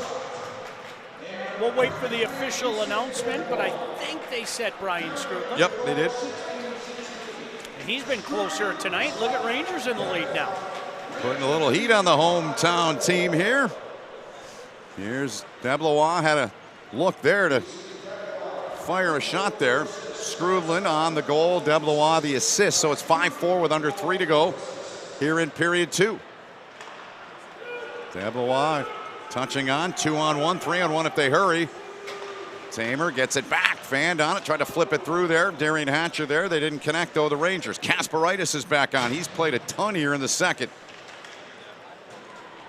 You heard Jason Woolley, better this period. He hasn't skated much, he told us. I'm going to tell you what, Darius Kasparaitis like the Energizer Bunny out right? there. Look at him, my goodness gracious. So much fun to watch, so much fun. Look at Danilo coming back hard with a stick lift there. Here's Taylor now, serves up Kevin Miller, and Laurie gets over. And Kelly Miller, I beg your pardon, Kelly Miller 10, Kevin 32, but a good stop from Rob Laurie. And he's had to make some big stops here. I think they're fortunate right now to be within a goal. Yeah. I really do, Ben. He's been forced to make a few big stops here. Ozone draw for the Rangers, under 2 to go here in the period. They win it, Kasparaitis. Ward, down low, deflected. Kelly Miller got a piece of that one. Now Kevin Miller. Takes a look out there with Taylor, other Miller brothers. Kelly trying to play that up near the line. He'll track it down on the second effort. Down low, Laurie, good stick there to knock it away. Boy, he's been active, hasn't he? He sure has. Now Dandino, he's got some good jump. Look at Dandino. Putting on the moves against his former teammate Aaron Ward. Fleet of foot. He always was. He wants it. Doesn't get it. Zombo. Off a skate. Gave it to Kevin Miller there. Now they play it up the wing. Tim Taylor under a minute to go now in the period. Taylor back. Here's a chance. Kevin Miller looks, waits, and a good stick check there from Laurie. But Laurie's just stayed with the shooters all night. He really has. Just waits for them to make the first move like any goalie should. Now Drew Miller. The Red Wings side, he winds it up. 35 seconds and counting to go in the period. Ward. Off the skate of Craig Nienhuis. Brooks trying to center it. And Corey Potter coming. Potter and Miller, teammates in the college days at MSU. Involved in that play. Cole couldn't get it away. Now it came free to Drew Miller. Backhands it ahead for McCarty. Darren at the line against Kasparaitis. Centered, loose puck, another chance. Larson with a backhander, and that one is stopped. Cormier, McCarty with a backhander at the horn, and Cormier got it with a left pad. Well, and I'll tell you what, Kasparaitis may have saved a goal just a couple seconds before then. lifted up a stick at the last second. Watch this puck come corner hit. Yep. Look at that. Just lifted up the stick and saved a goal near side. So 2 periods in the books, and the Rangers lead it 5-4 our score. Plenty coming your way in the intermission. Sean and I will step aside. We'll see you a little bit later on in the intermission, but after 40 minutes of play, the New York Rangers alumni lead the Detroit Red Wing alumni 5-4.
Hello, my name is John Pastor. I'm the president of the GH Pastor Foundation for Kids.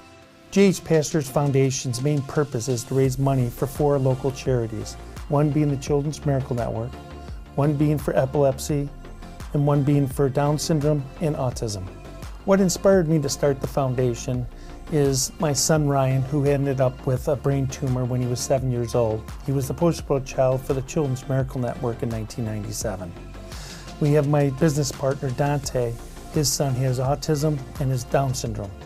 And then my niece has epilepsy. Those are the 3 main reasons why we started the foundation. We've been a long supporter of the Red Wing alumni, and we're all hockey fans. I mean, fans. We're beyond fans. It's in our blood. The last game went really well. It was exciting. It was against the Boston Bruins, but we still donated close to $30,000. We're back at the same arena. We have the Rangers. You're talking, this is the original 6, and this is the second of the original 6. We hope to do all 6 originals. Look at the players that we're getting. We have close to 7 or 8 Hall of Fame guys coming to play in our game, for crying out loud. The players were really receptive. They were totally awesome with the kids and the fans. After the game, they got to, get autographs from these players, get their pictures taken and such. That's what it's about. I mean, I feel like I'm the kid. The biggest thing is that Boston really stuck it in our eye. And I think the Red Wings are ready. I think the game was more of a let's have fun and all that stuff. I think now it's actually going to be a contest because the Red Wings don't want to lose the cup. Welcome to the Alumni Cup Series between the Detroit Red Wings and the New York Rangers alumni, sponsored by the GH Pastor Foundation for Kids. Go Wings.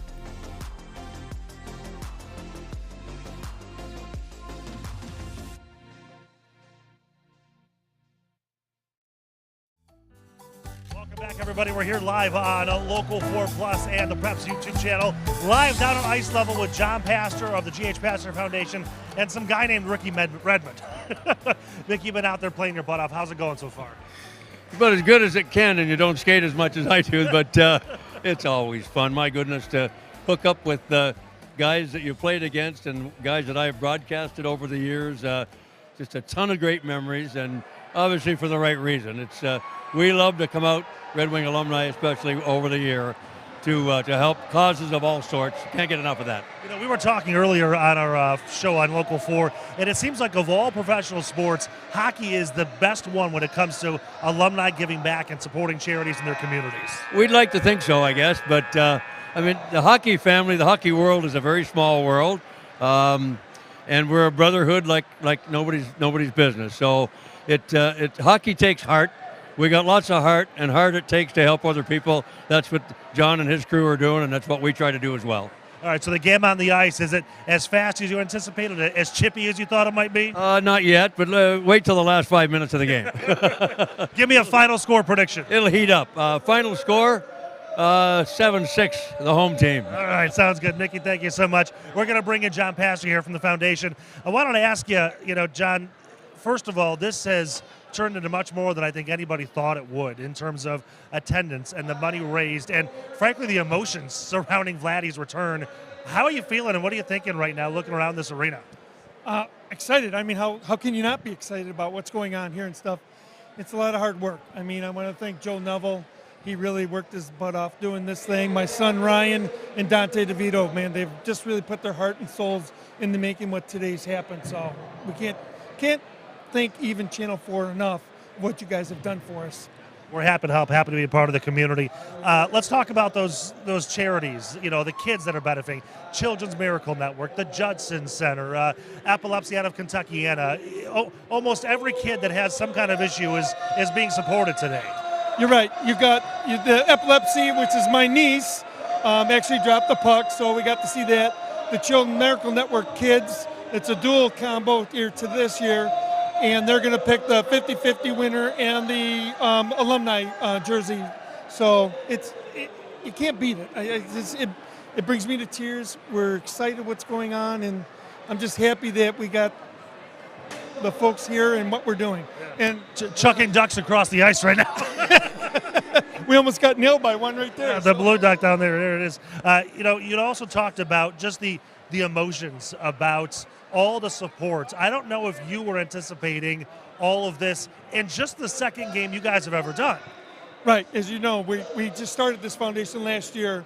So, yeah, with the amount of support and all that stuff, it brings me to tears. It warms my heart. And everybody out there that have helped us, I can't thank you enough. I really can't. All right, so I don't know if you want to let the cat out of the bag just yet, but this is going to grow bigger and bigger very quickly. Yes, we're talking with Toronto Maple Leafs and Montreal Canadiens. We're just deciding who makes the next cut, and we'll see what happens. Who makes it? There's that many guys that want to play. There is that many guys that want to play, and that's what's exciting. And eventually, hopefully, we get to turn this into an alumni league. Yeah. So what does it take for me to get you to lace up and get on the ice? Well, let me see. You got some skates, some maybe pads. a sizable donation. Yeah. All right, John, thank you so much. We appreciate all that. Anytime. All right, so we are almost ready to go here with our last period of play. You want me to sign your hats? No, not me. All right, we're going to be right back in just a few minutes with our last period of play. Oh, you're going out there? Look at all the ducks. Hey, you know what? Mike, you want to go out here? We won't fall on the ice, okay? Check out all the ducks. Again, another fundraiser for the G.H. Pastor Foundation. All this happening. I think our guys up in the booth already. I'm not sure. We're winging this. We're just having a good time here. This is one of the things where you bought one of these ducks. They call it Chuck a Duck, and they get all these things, and they pick one, and then you've got a grand prize winner. Like I said, we're going to be back with some more action in just a few more minutes right here on Local 4 Plus and The Prep.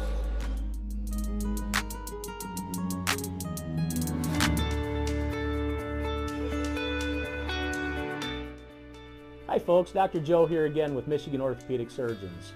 Did you know that kids are not little adults when it comes to sports injuries? That's because of something called the growth plate. Growth plates exist all over the human body in our growing athletes. They're actually little cartilage discs that exist at the end of all the long bones. It's simply where a kid grows. The problem is that the growth plate can be the weak link. What might be a sprain, a strain, or a tear in an adult when they hurt themselves can actually be a growth plate fracture in a kid. So it's important, if your kid has hurt themselves and they're not using their arm or they're not able to put weight on a leg, come see one of us, get an x-ray, and make sure it's not a growth plate fracture. For more information, go to miorthosurgeons.com.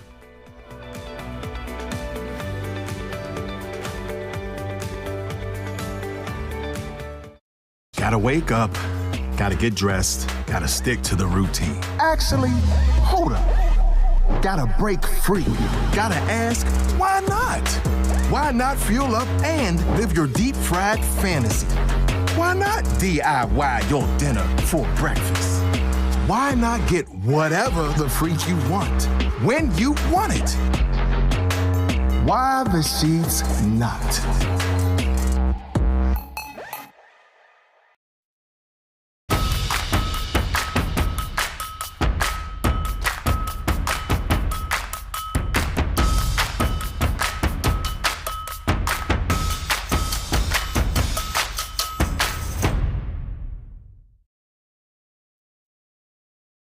Escape to the moment when memories were served family style. The moment that hearts melt over melted chocolate. And the moment that victory tastes the sweetest. Our world-famous Pizookie, only at BJ's Restaurant and Brewhouse.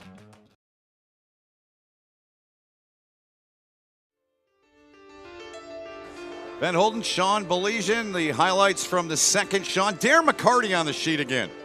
Yeah, he's worked his tail off here tonight. Darius Kasparaitis has been the Energizer Bunny. There's a goal by Brian Scrutland late, but I'm going to tell you, if it wasn't for Rob Laurie, you're right. Honest to goodness, this might be a 8-9-4 lead right now. I thought Rob Laurie came in and played really well.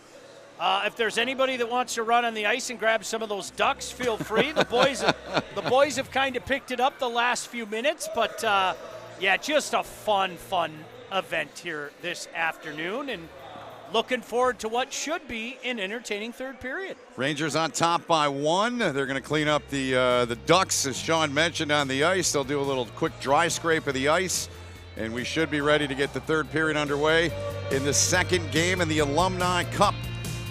It's all put on by G.H. Pastor and Sons and the G.H. Pastor Foundation for Kids.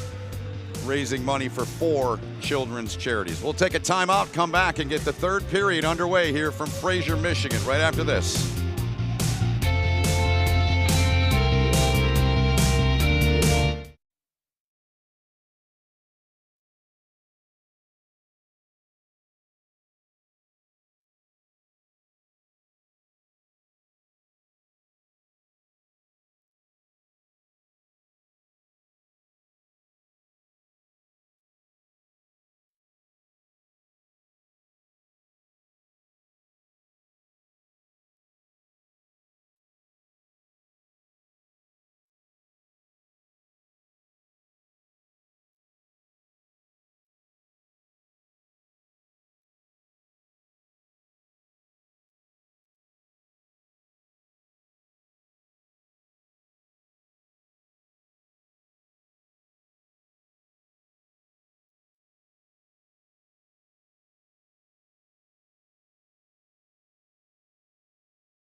set to begin the third period here on Local 4 Plus and the Prep YouTube channel. Ben Holden, Sean Belegian, Meltdown, Carol Isles, Nick Monticelli, all of our crew. Appreciate everybody for all their work on the crew here from the Prep. Alex Westfall and all the guys and gals on our crew. Chad Bush, EP of the network. And Sean, a good hockey game we've had. It's been a great day. We started at, around 12:30 today with the Sled game. And now here we are with 20 minutes to go here in the second Alumni Cup game for the Red Wings, this time against the Rangers. Well, I hope everybody out there has had as much fun as we have had. And it's been a heck of a lot of fun. And it's not done yet. 5-4, visitors on top. Ben, you brought it up earlier. The Red Wings, to a man, have all talked about, they remember how that loss stung against the Bruins. So I expect a fired up third period here tonight in Fraser. So Eddie Meal goes back into the Red Wing net. He started the game. And at the other end, Rob Laurie. Eddie Meal playing for the Rangers, but wearing a Red Wing sweater. That's not confusing. Leave it to Eddie. He's a good man. Oh, buddy, Greg down there, I knew him from many years in the OHL. Yeah. That's great. Still does some things down at off-ice officials down in Little Caesars Arena. Such a beautiful arena. My goodness gracious. Really is. I know we have a lot of memories, Ben, even guys like us at Olympia and Joe Louis, but you needed a modern arena with modern amenities, and boy, that's one of the best. It really is. I still miss the Joe. I won't lie to you, I still miss Tiger Stadium. Sure. But part of our childhoods, and it's time to move on and change, and we've done that here in this city. So this game underway in the third, 5-4 Rangers. Drew Miller to the line. Drew's had a big game. He's got 2 goals. We got 3 guys on hat-trick watch. Miller and McCarty for the Red Wings side, and John Scott for the Rangers side. Puck out in front, loose. Trying to get a handle is Hatcher. Hatcher, a little lift there from Duguay. Miller couldn't handle it. Drew. Puck between the legs of John Ogrodnik. Far side now, Jason Woolley. Soft little shot in, looking for a rebound, and it's covered by Eddie Meal. Eddie Meal, of course, I think everybody knows one of his buddies, Wayne Gretzky. Wayne Gretzky's got a few friends, but Eddie, one of them to be sure. John Scott, certainly a fan favorite. No doubt about that. And as you mentioned, a guy still living in, well, I was about to say the area, but how about in the state? Yeah, Traverse City. Boy, beautiful up there. Oh, sure is. Spent my last couple years of high school up there and lived there for 5 years. It is beautiful. And he's in the media now. John Scott does a podcast all the time, covered here by Neo. He's a mountain of a man. I mean, Darian Hatcher, you talked about him earlier. He's big, but then you get John Scott, who's basically Zdeno Chara size. Yeah. I mean, look at him next to Bernie Nichols. Well, we'll get a look back at the save first. Boy, they're making Ed go down, and Ed's making the stop. To his credit, Eddie's going down and making those stops. Played for both these organizations, did Meal. Now Skrudlin.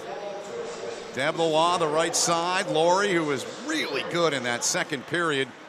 I mean, this could honestly, Sean, probably be a 7-goal count on the board for the Rangers, maybe easy, 8. Easy.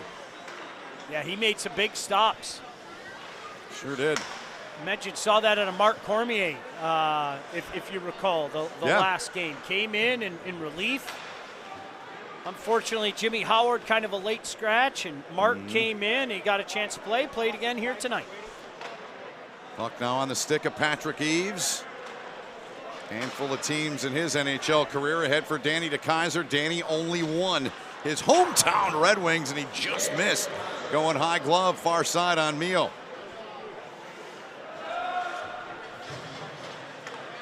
Dablois slowed up. Zombo just kind of stood there and knocked it away. Eaves now.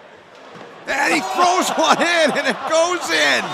How about that? They were making a goalie change on the fly, and Patrick Eaves evens the score at 5. Oh, that's fantastic. They thought that they could change the goaltender on the fly. Not so fast. Whoops. So I have a question for you. Yeah. Do we give up? Who gets the do we credit? give a half to Mio and a half to him? How does that work? I'm not sure on the official scoring, honestly. That's a great question.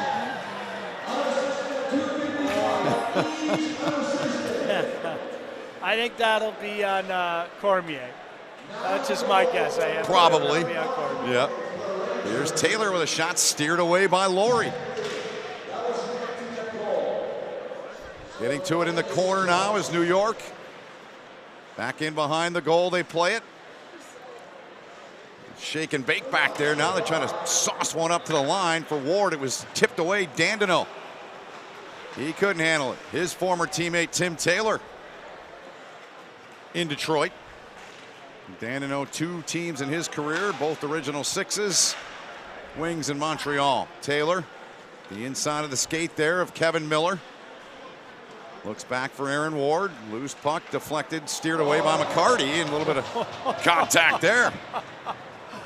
They're all helping each other up. Isn't that great? Oh, that's fantastic. And now McCarty trying to hold on to him. And then the surprise of nobody, Darren pleading for a call. Here's Drew Miller. Cole, Eric Cole, back pass there. Little drop for Miller. Drew leaves it for Cole. Good stick from Aaron Ward, forces it out to center. Woolley hustling back to get onside. 5 minutes gone here in the third. Tie game at 5. Oh, look out, here's a chance coming in, Woolley. 4-on-1, and they don't even get a shot.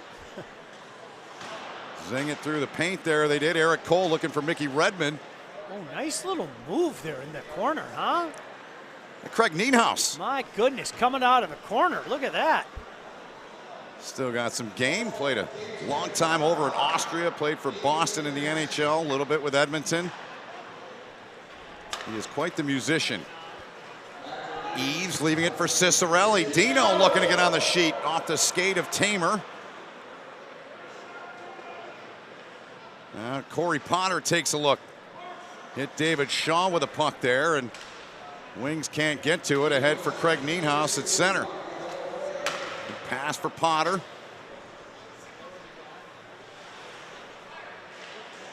Potter back up high in the slot. Nienhaus, good shot, good look there, and Laurie getting a piece of that one. Well, that's a good stop, right? I mean, your mid-slot area, that's every shooter's dream, and he got a piece of that. Great A look to Kaiser now. Back out to center, David Shaw. Corey Potter. Left wing side, down low, trying to go over the shoulder. Missed it. Karam's all the way back out near the line. And now forced back in behind the Red Wing net. Danny to Kaiser. Didn't connect with Berenson there. Bernie Nichols out there with Ron Duguay. Duguay getting it free. Nichols. Drop pass. Kasperitis wanted to go back to Nichols there, and it's taken away now. Dandino. He's had jump. Look at him go. Looking for Red, off the mark. You know, they love to get it to Red. Bernie Nichols. Yeah, Bernie to Duguay. Take a look at that. They tried it. Red in the corner, unable to get that puck, and now McCarty has it, releases the pressure ahead for Dandino. Red trying to kick it down with a skate. McCarty carries in, shoots. Good look for McCarty, bidding for the Hattie. 3 of them on hat-trick watch. Now Matt Hunwick. First time he skated organizational wise. He was a young kid playing in here. Pretty cool for him. Sure, a trip down memory lane. Kasperitis into the zone. He's looking for Skrudlin. Drew Miller. Cole says, I'll take that. 2-on-1 here. Cole with Miller. Cole couldn't get the shot. Penalty coming on Skrudlin. And there's the touch. Give it a penalty shot. Scrudland says, if you're going to call me, I'm going to get my money's worth, and he banged him at the end, you know? Let's see what happens here. Now watch 20 at the end of the play. He's like, wait a second, you're calling me? He comes to the near side and gives him a nice two-hander. So Eric Cole out there. Mickey Redmond is going to take the shot here for the Red Wings, trying to put him on top. Redmond, and he scores! Mickey Redmond, 6'5", Detroit. Comes over, taps the goaltender, but Mickey Redmond showing that form. He scored a few of those in his career, and I'll tell you what, I've seen him wind up at some of these games in the past, and he can still let her rip. Make no mistake about that. No. Certainly hockey royalty around here. Nothing fancy. Picked his spot and beat him. Now, I was going to say, some notes last night. You may know this. You worked with Carolina before. Eric Cole, first player in NHL history to get 2 penalty shots in the same game, but he gave it to Mick. Yeah. He's playing the crowd. He knows. Isn't that great? Absolutely. And it wins for everybody. Mick snipes one, and Wings take the lead with 10:25 to go here. Down to Meltdown. I'll tell you what, I'm going to put that one in the back of my mind when next time I go into a breakaway on Mark. In the meantime, Ron Duguay's here, 860 games in the NHL, and of course, one charity hockey game right here way back in the day for the Dave Coulier game. That was a lot of fun. It was a lot of fun, and there's a lot of familiarities to this game here. And it's so inspiring. Mickey Redmond just had that penalty shot, and he scores a goal. But more than anything else, he's on the ice still playing. And that's what it's like for a lot of us, is that we miss the game of hockey, we miss competing, and most of all, we miss the audience, the interaction. And because I played here in Detroit, I appreciate the fans here. Hockey Town knows their hockey. Yeah, no doubt about it. You talked about the fans, talked about playing, but talk about playing with some of your former teammates and against guys you used to play against. Yeah, well, that's what's, it's fun. The most fun where you don't see is in the dressing room. It's the talk, reminiscing, and just telling stories. But once we get on the ice, we're all still pretty competitive, and we find a way to still, make plays, score a goal. And and then you play against the guys that you've played with or against. But it's all in fun. We all get along. When was the last time you wore a helmet and played hockey? Well, I actually played in Germany one year. At the end of my career, I went to play in Germany, so it was mandatory to wear a helmet. So I wore one of those little Gretzky Joppa helmets for that one season. And I just, I was okay with it. And I don't recommend playing without a helmet. I just enjoy playing that way. It's like the guy who likes to ride a motorcycle. I would never do it. But they like it. And for me, playing hockey without a helmet is the way I appreciate playing the game. Well, we appreciate you coming down here and talking with us. Ron Duguay here. Great stuff, Meltdown. Yep. Thanks, Meltdown. I think McCarty's saying, that wasn't me. That's red. Let's see. The Baron. Let's see. They're pointing at each other, I think. There's McCarty. Red comes in. Let's see where Red points. I think they're going to give that to Red. Let's wait and see. Oh, they gave it to Darren. Gave it to Darren. They did the hat trick for McCarty. You can see Darren. Darren was trying to point right at Red Berenson. So a 2-goal cushion here for the Red Wings. 8 to play here in the third. Eric Cole trying to get a piece of that. David Shaw didn't get it ahead. It's taken away by Eric Cole.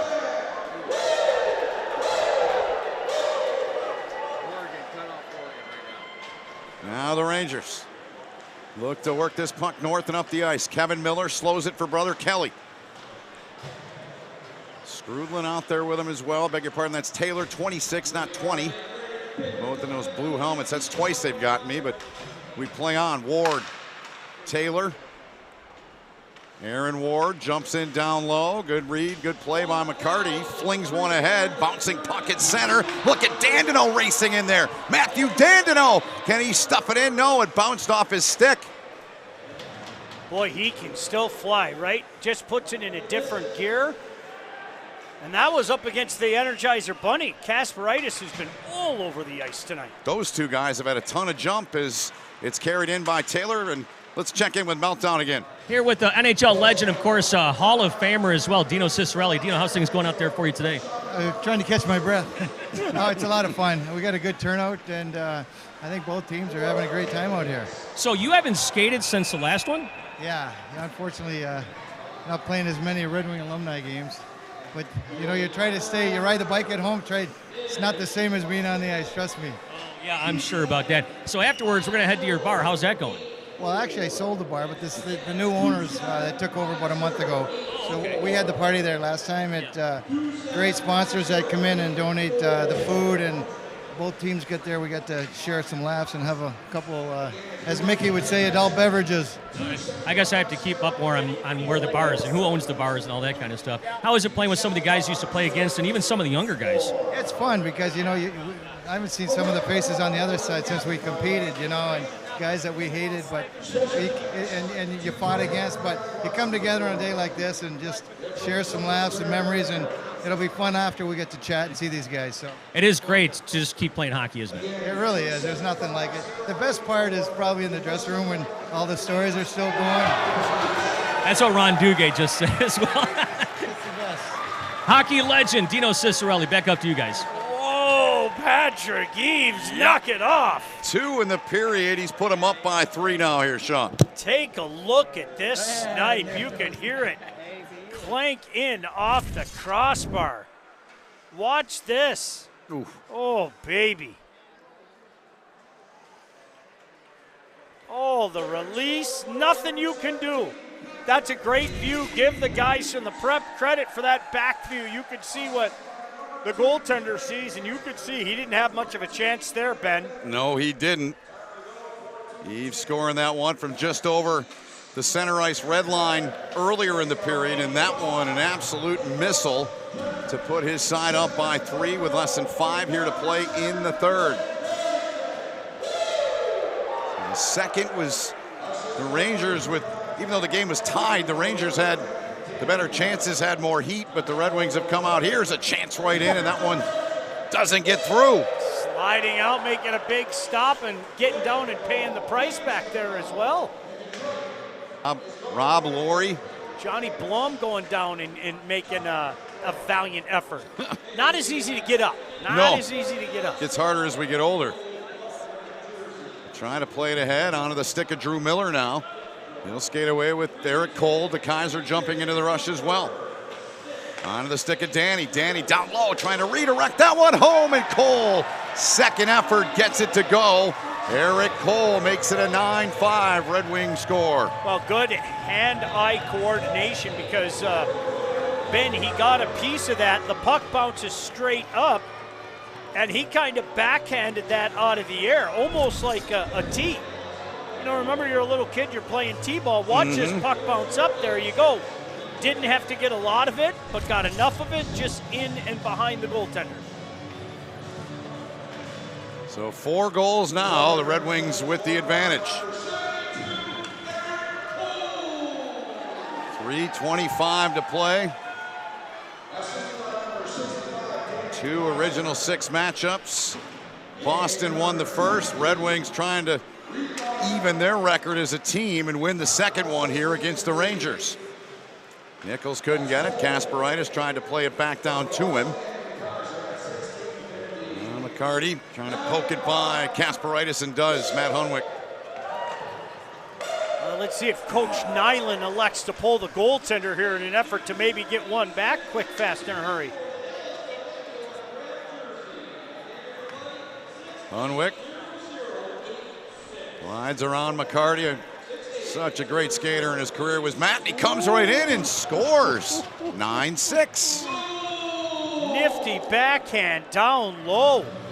Kept it outside the whole time. Made that power move in front. Ben, watch this. Good power move and quick backhand, and all of a sudden, look out.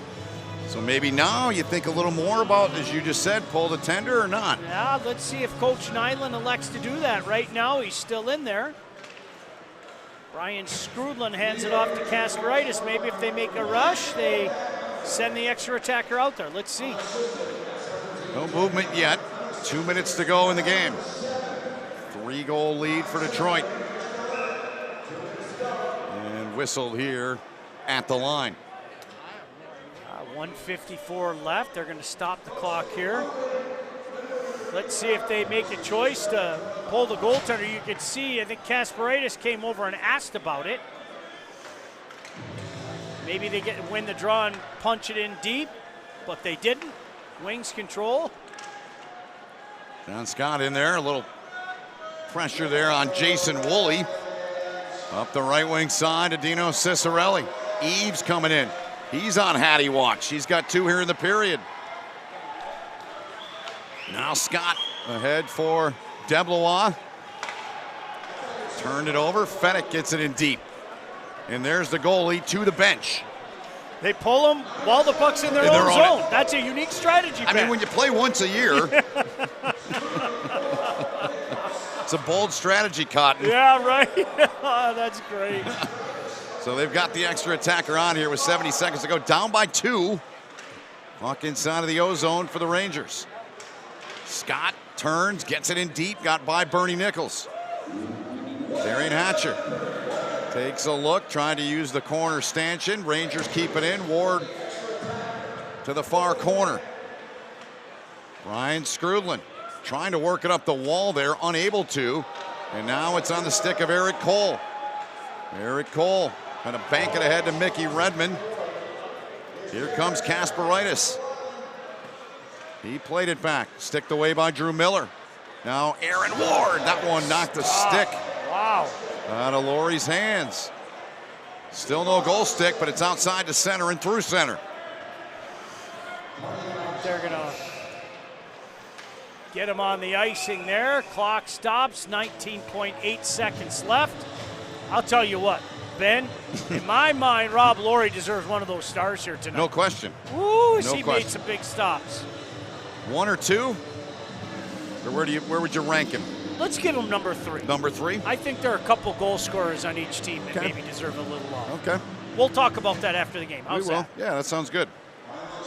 Here we go, the final 15 seconds. Down the ice to the empty net. There's number 10. 10-7 Red Wings. That'll do it. We are going to give, how about number 2 star? Who do you want to take from the Rangers? There's a couple different guys. I think I know who the number 1 star is. I'd go with John Scott. That sounds good to me. I was going to make that suggestion. And the number 1 star, ladies and gentlemen, he had a hattie. What more can you say? Darren McCarty. 25. Representing the tough guys here tonight, huh? That's right. Darren McCarty, Johnny Scott, I love it. And Rob Laurie. That's right. Oh, that was fun. Look at the boys all shaking hands, having a blast. Isn't that cool? It is 10-7. The Red Wings win it.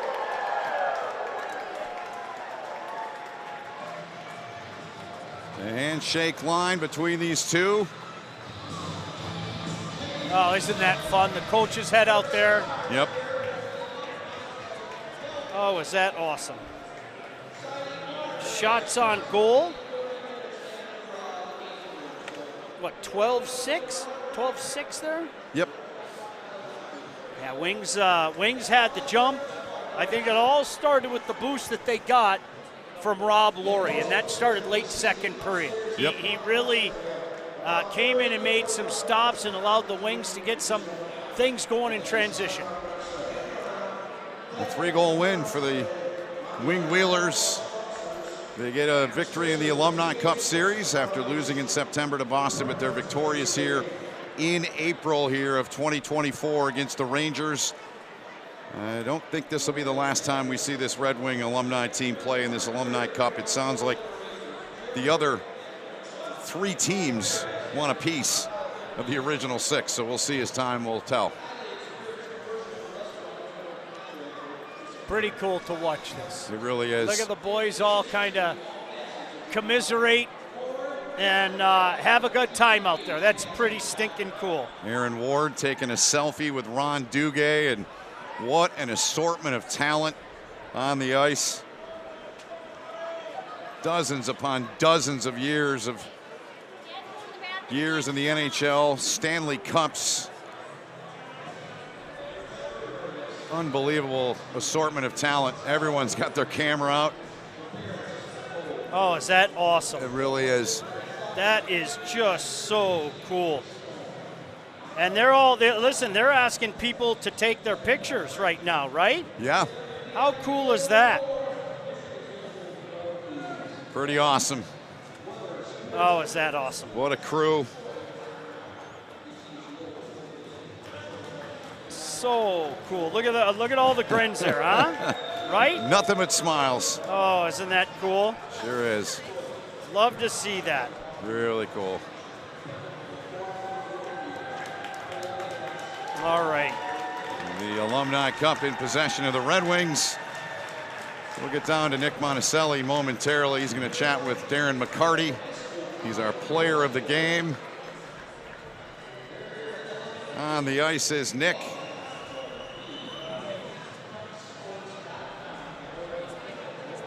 Player of the game.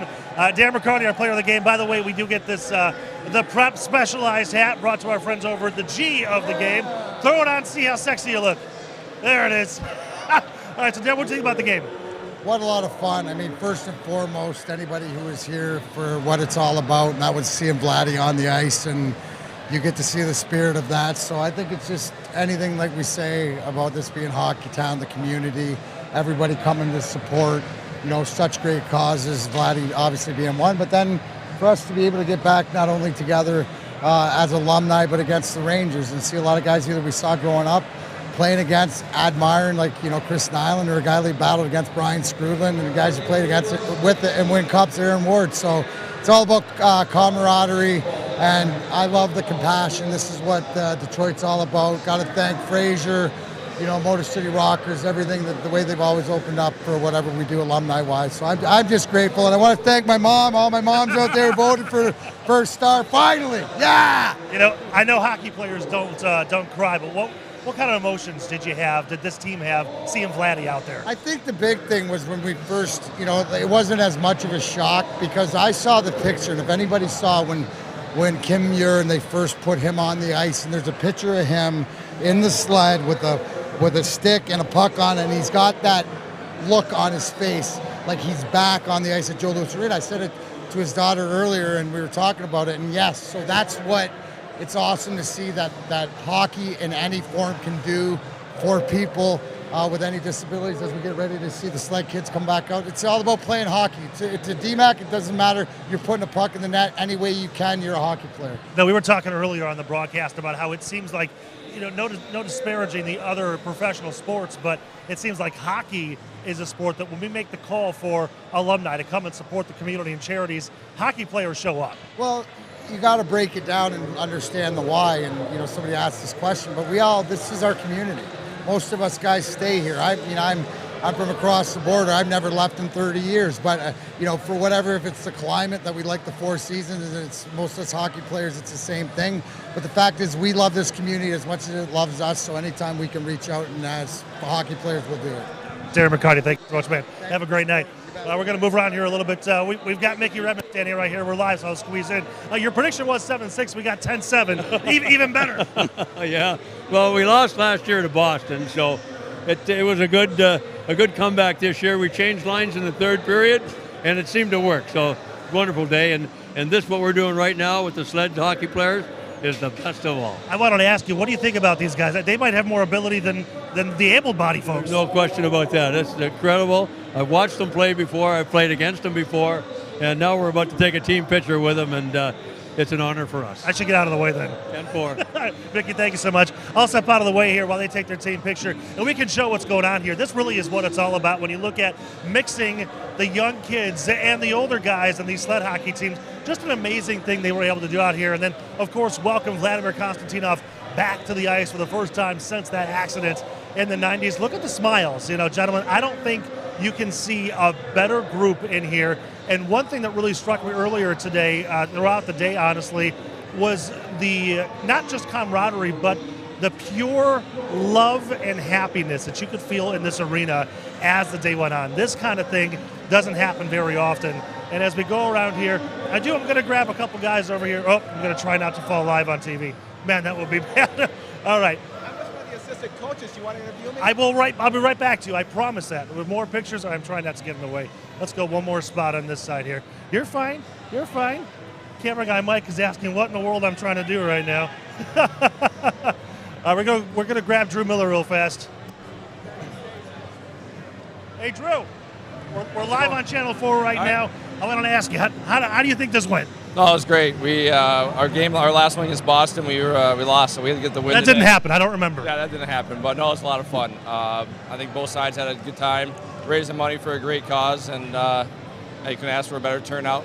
The crowd was awesome. I was going to say, this crowd, you felt it. Yeah, McCarty had them going a few times, getting them, whooping them up and getting them going. But I think when Mickey scored that shootout goal there, penalty shot, and scored, he got a pretty big applause there, so that was nice to see. How did your bench feel earlier on when we saw Vladdy on the ice again? Oh, it was great. I was so pumped for him. I know he worked hard to get to that point, and I think having a blast on the ice, I think just how his career finished, obviously everyone knows the story, but to be able to come back on the ice and play hockey again, it's got to be a big moment for him. Okay, Drew, thank you so much. We appreciate that. Congratulations on the win. All right, gentlemen, I got to find the camera here. Again, what a fantastic night here in Fraser. I don't think Hockeytown could ask for a better day when you reunite. You've got Rangers, Red Wings, and sled hockey all in one game.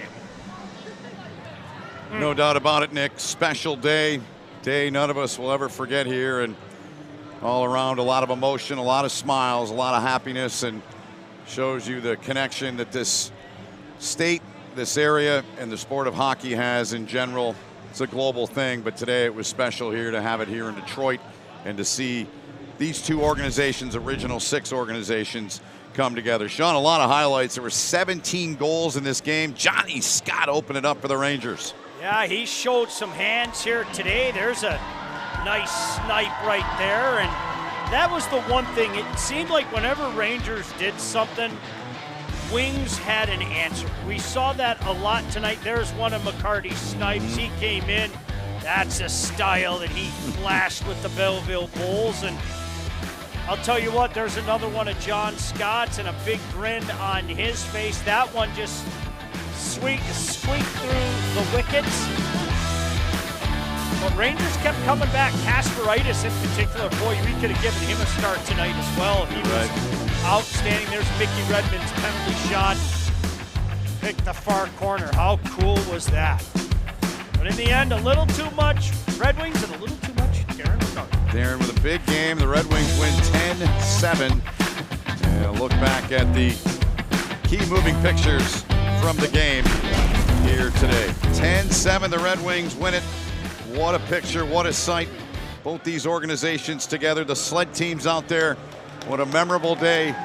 It started with Vladimir Konstantinov's return to the ice. Vladdy's out there now, right in the middle. So great to see him next to Mickey Redmond. That'll do it for our broadcast here. Thanks so much for watching here on Local 4 Plus and the Prep YouTube channel. For Sean Belegian, Meltdown, Carol Lyles, Nick Monticelli, all of our crew, Alex Westfall, our producer, director, Chad Bush, the EP, and everybody on the Prep crew. Couldn't do it without him. Ben Holden saying, thanks for watching. It was our pleasure to bring this to you. We'll see you down the road next time for more Alumni Hockey.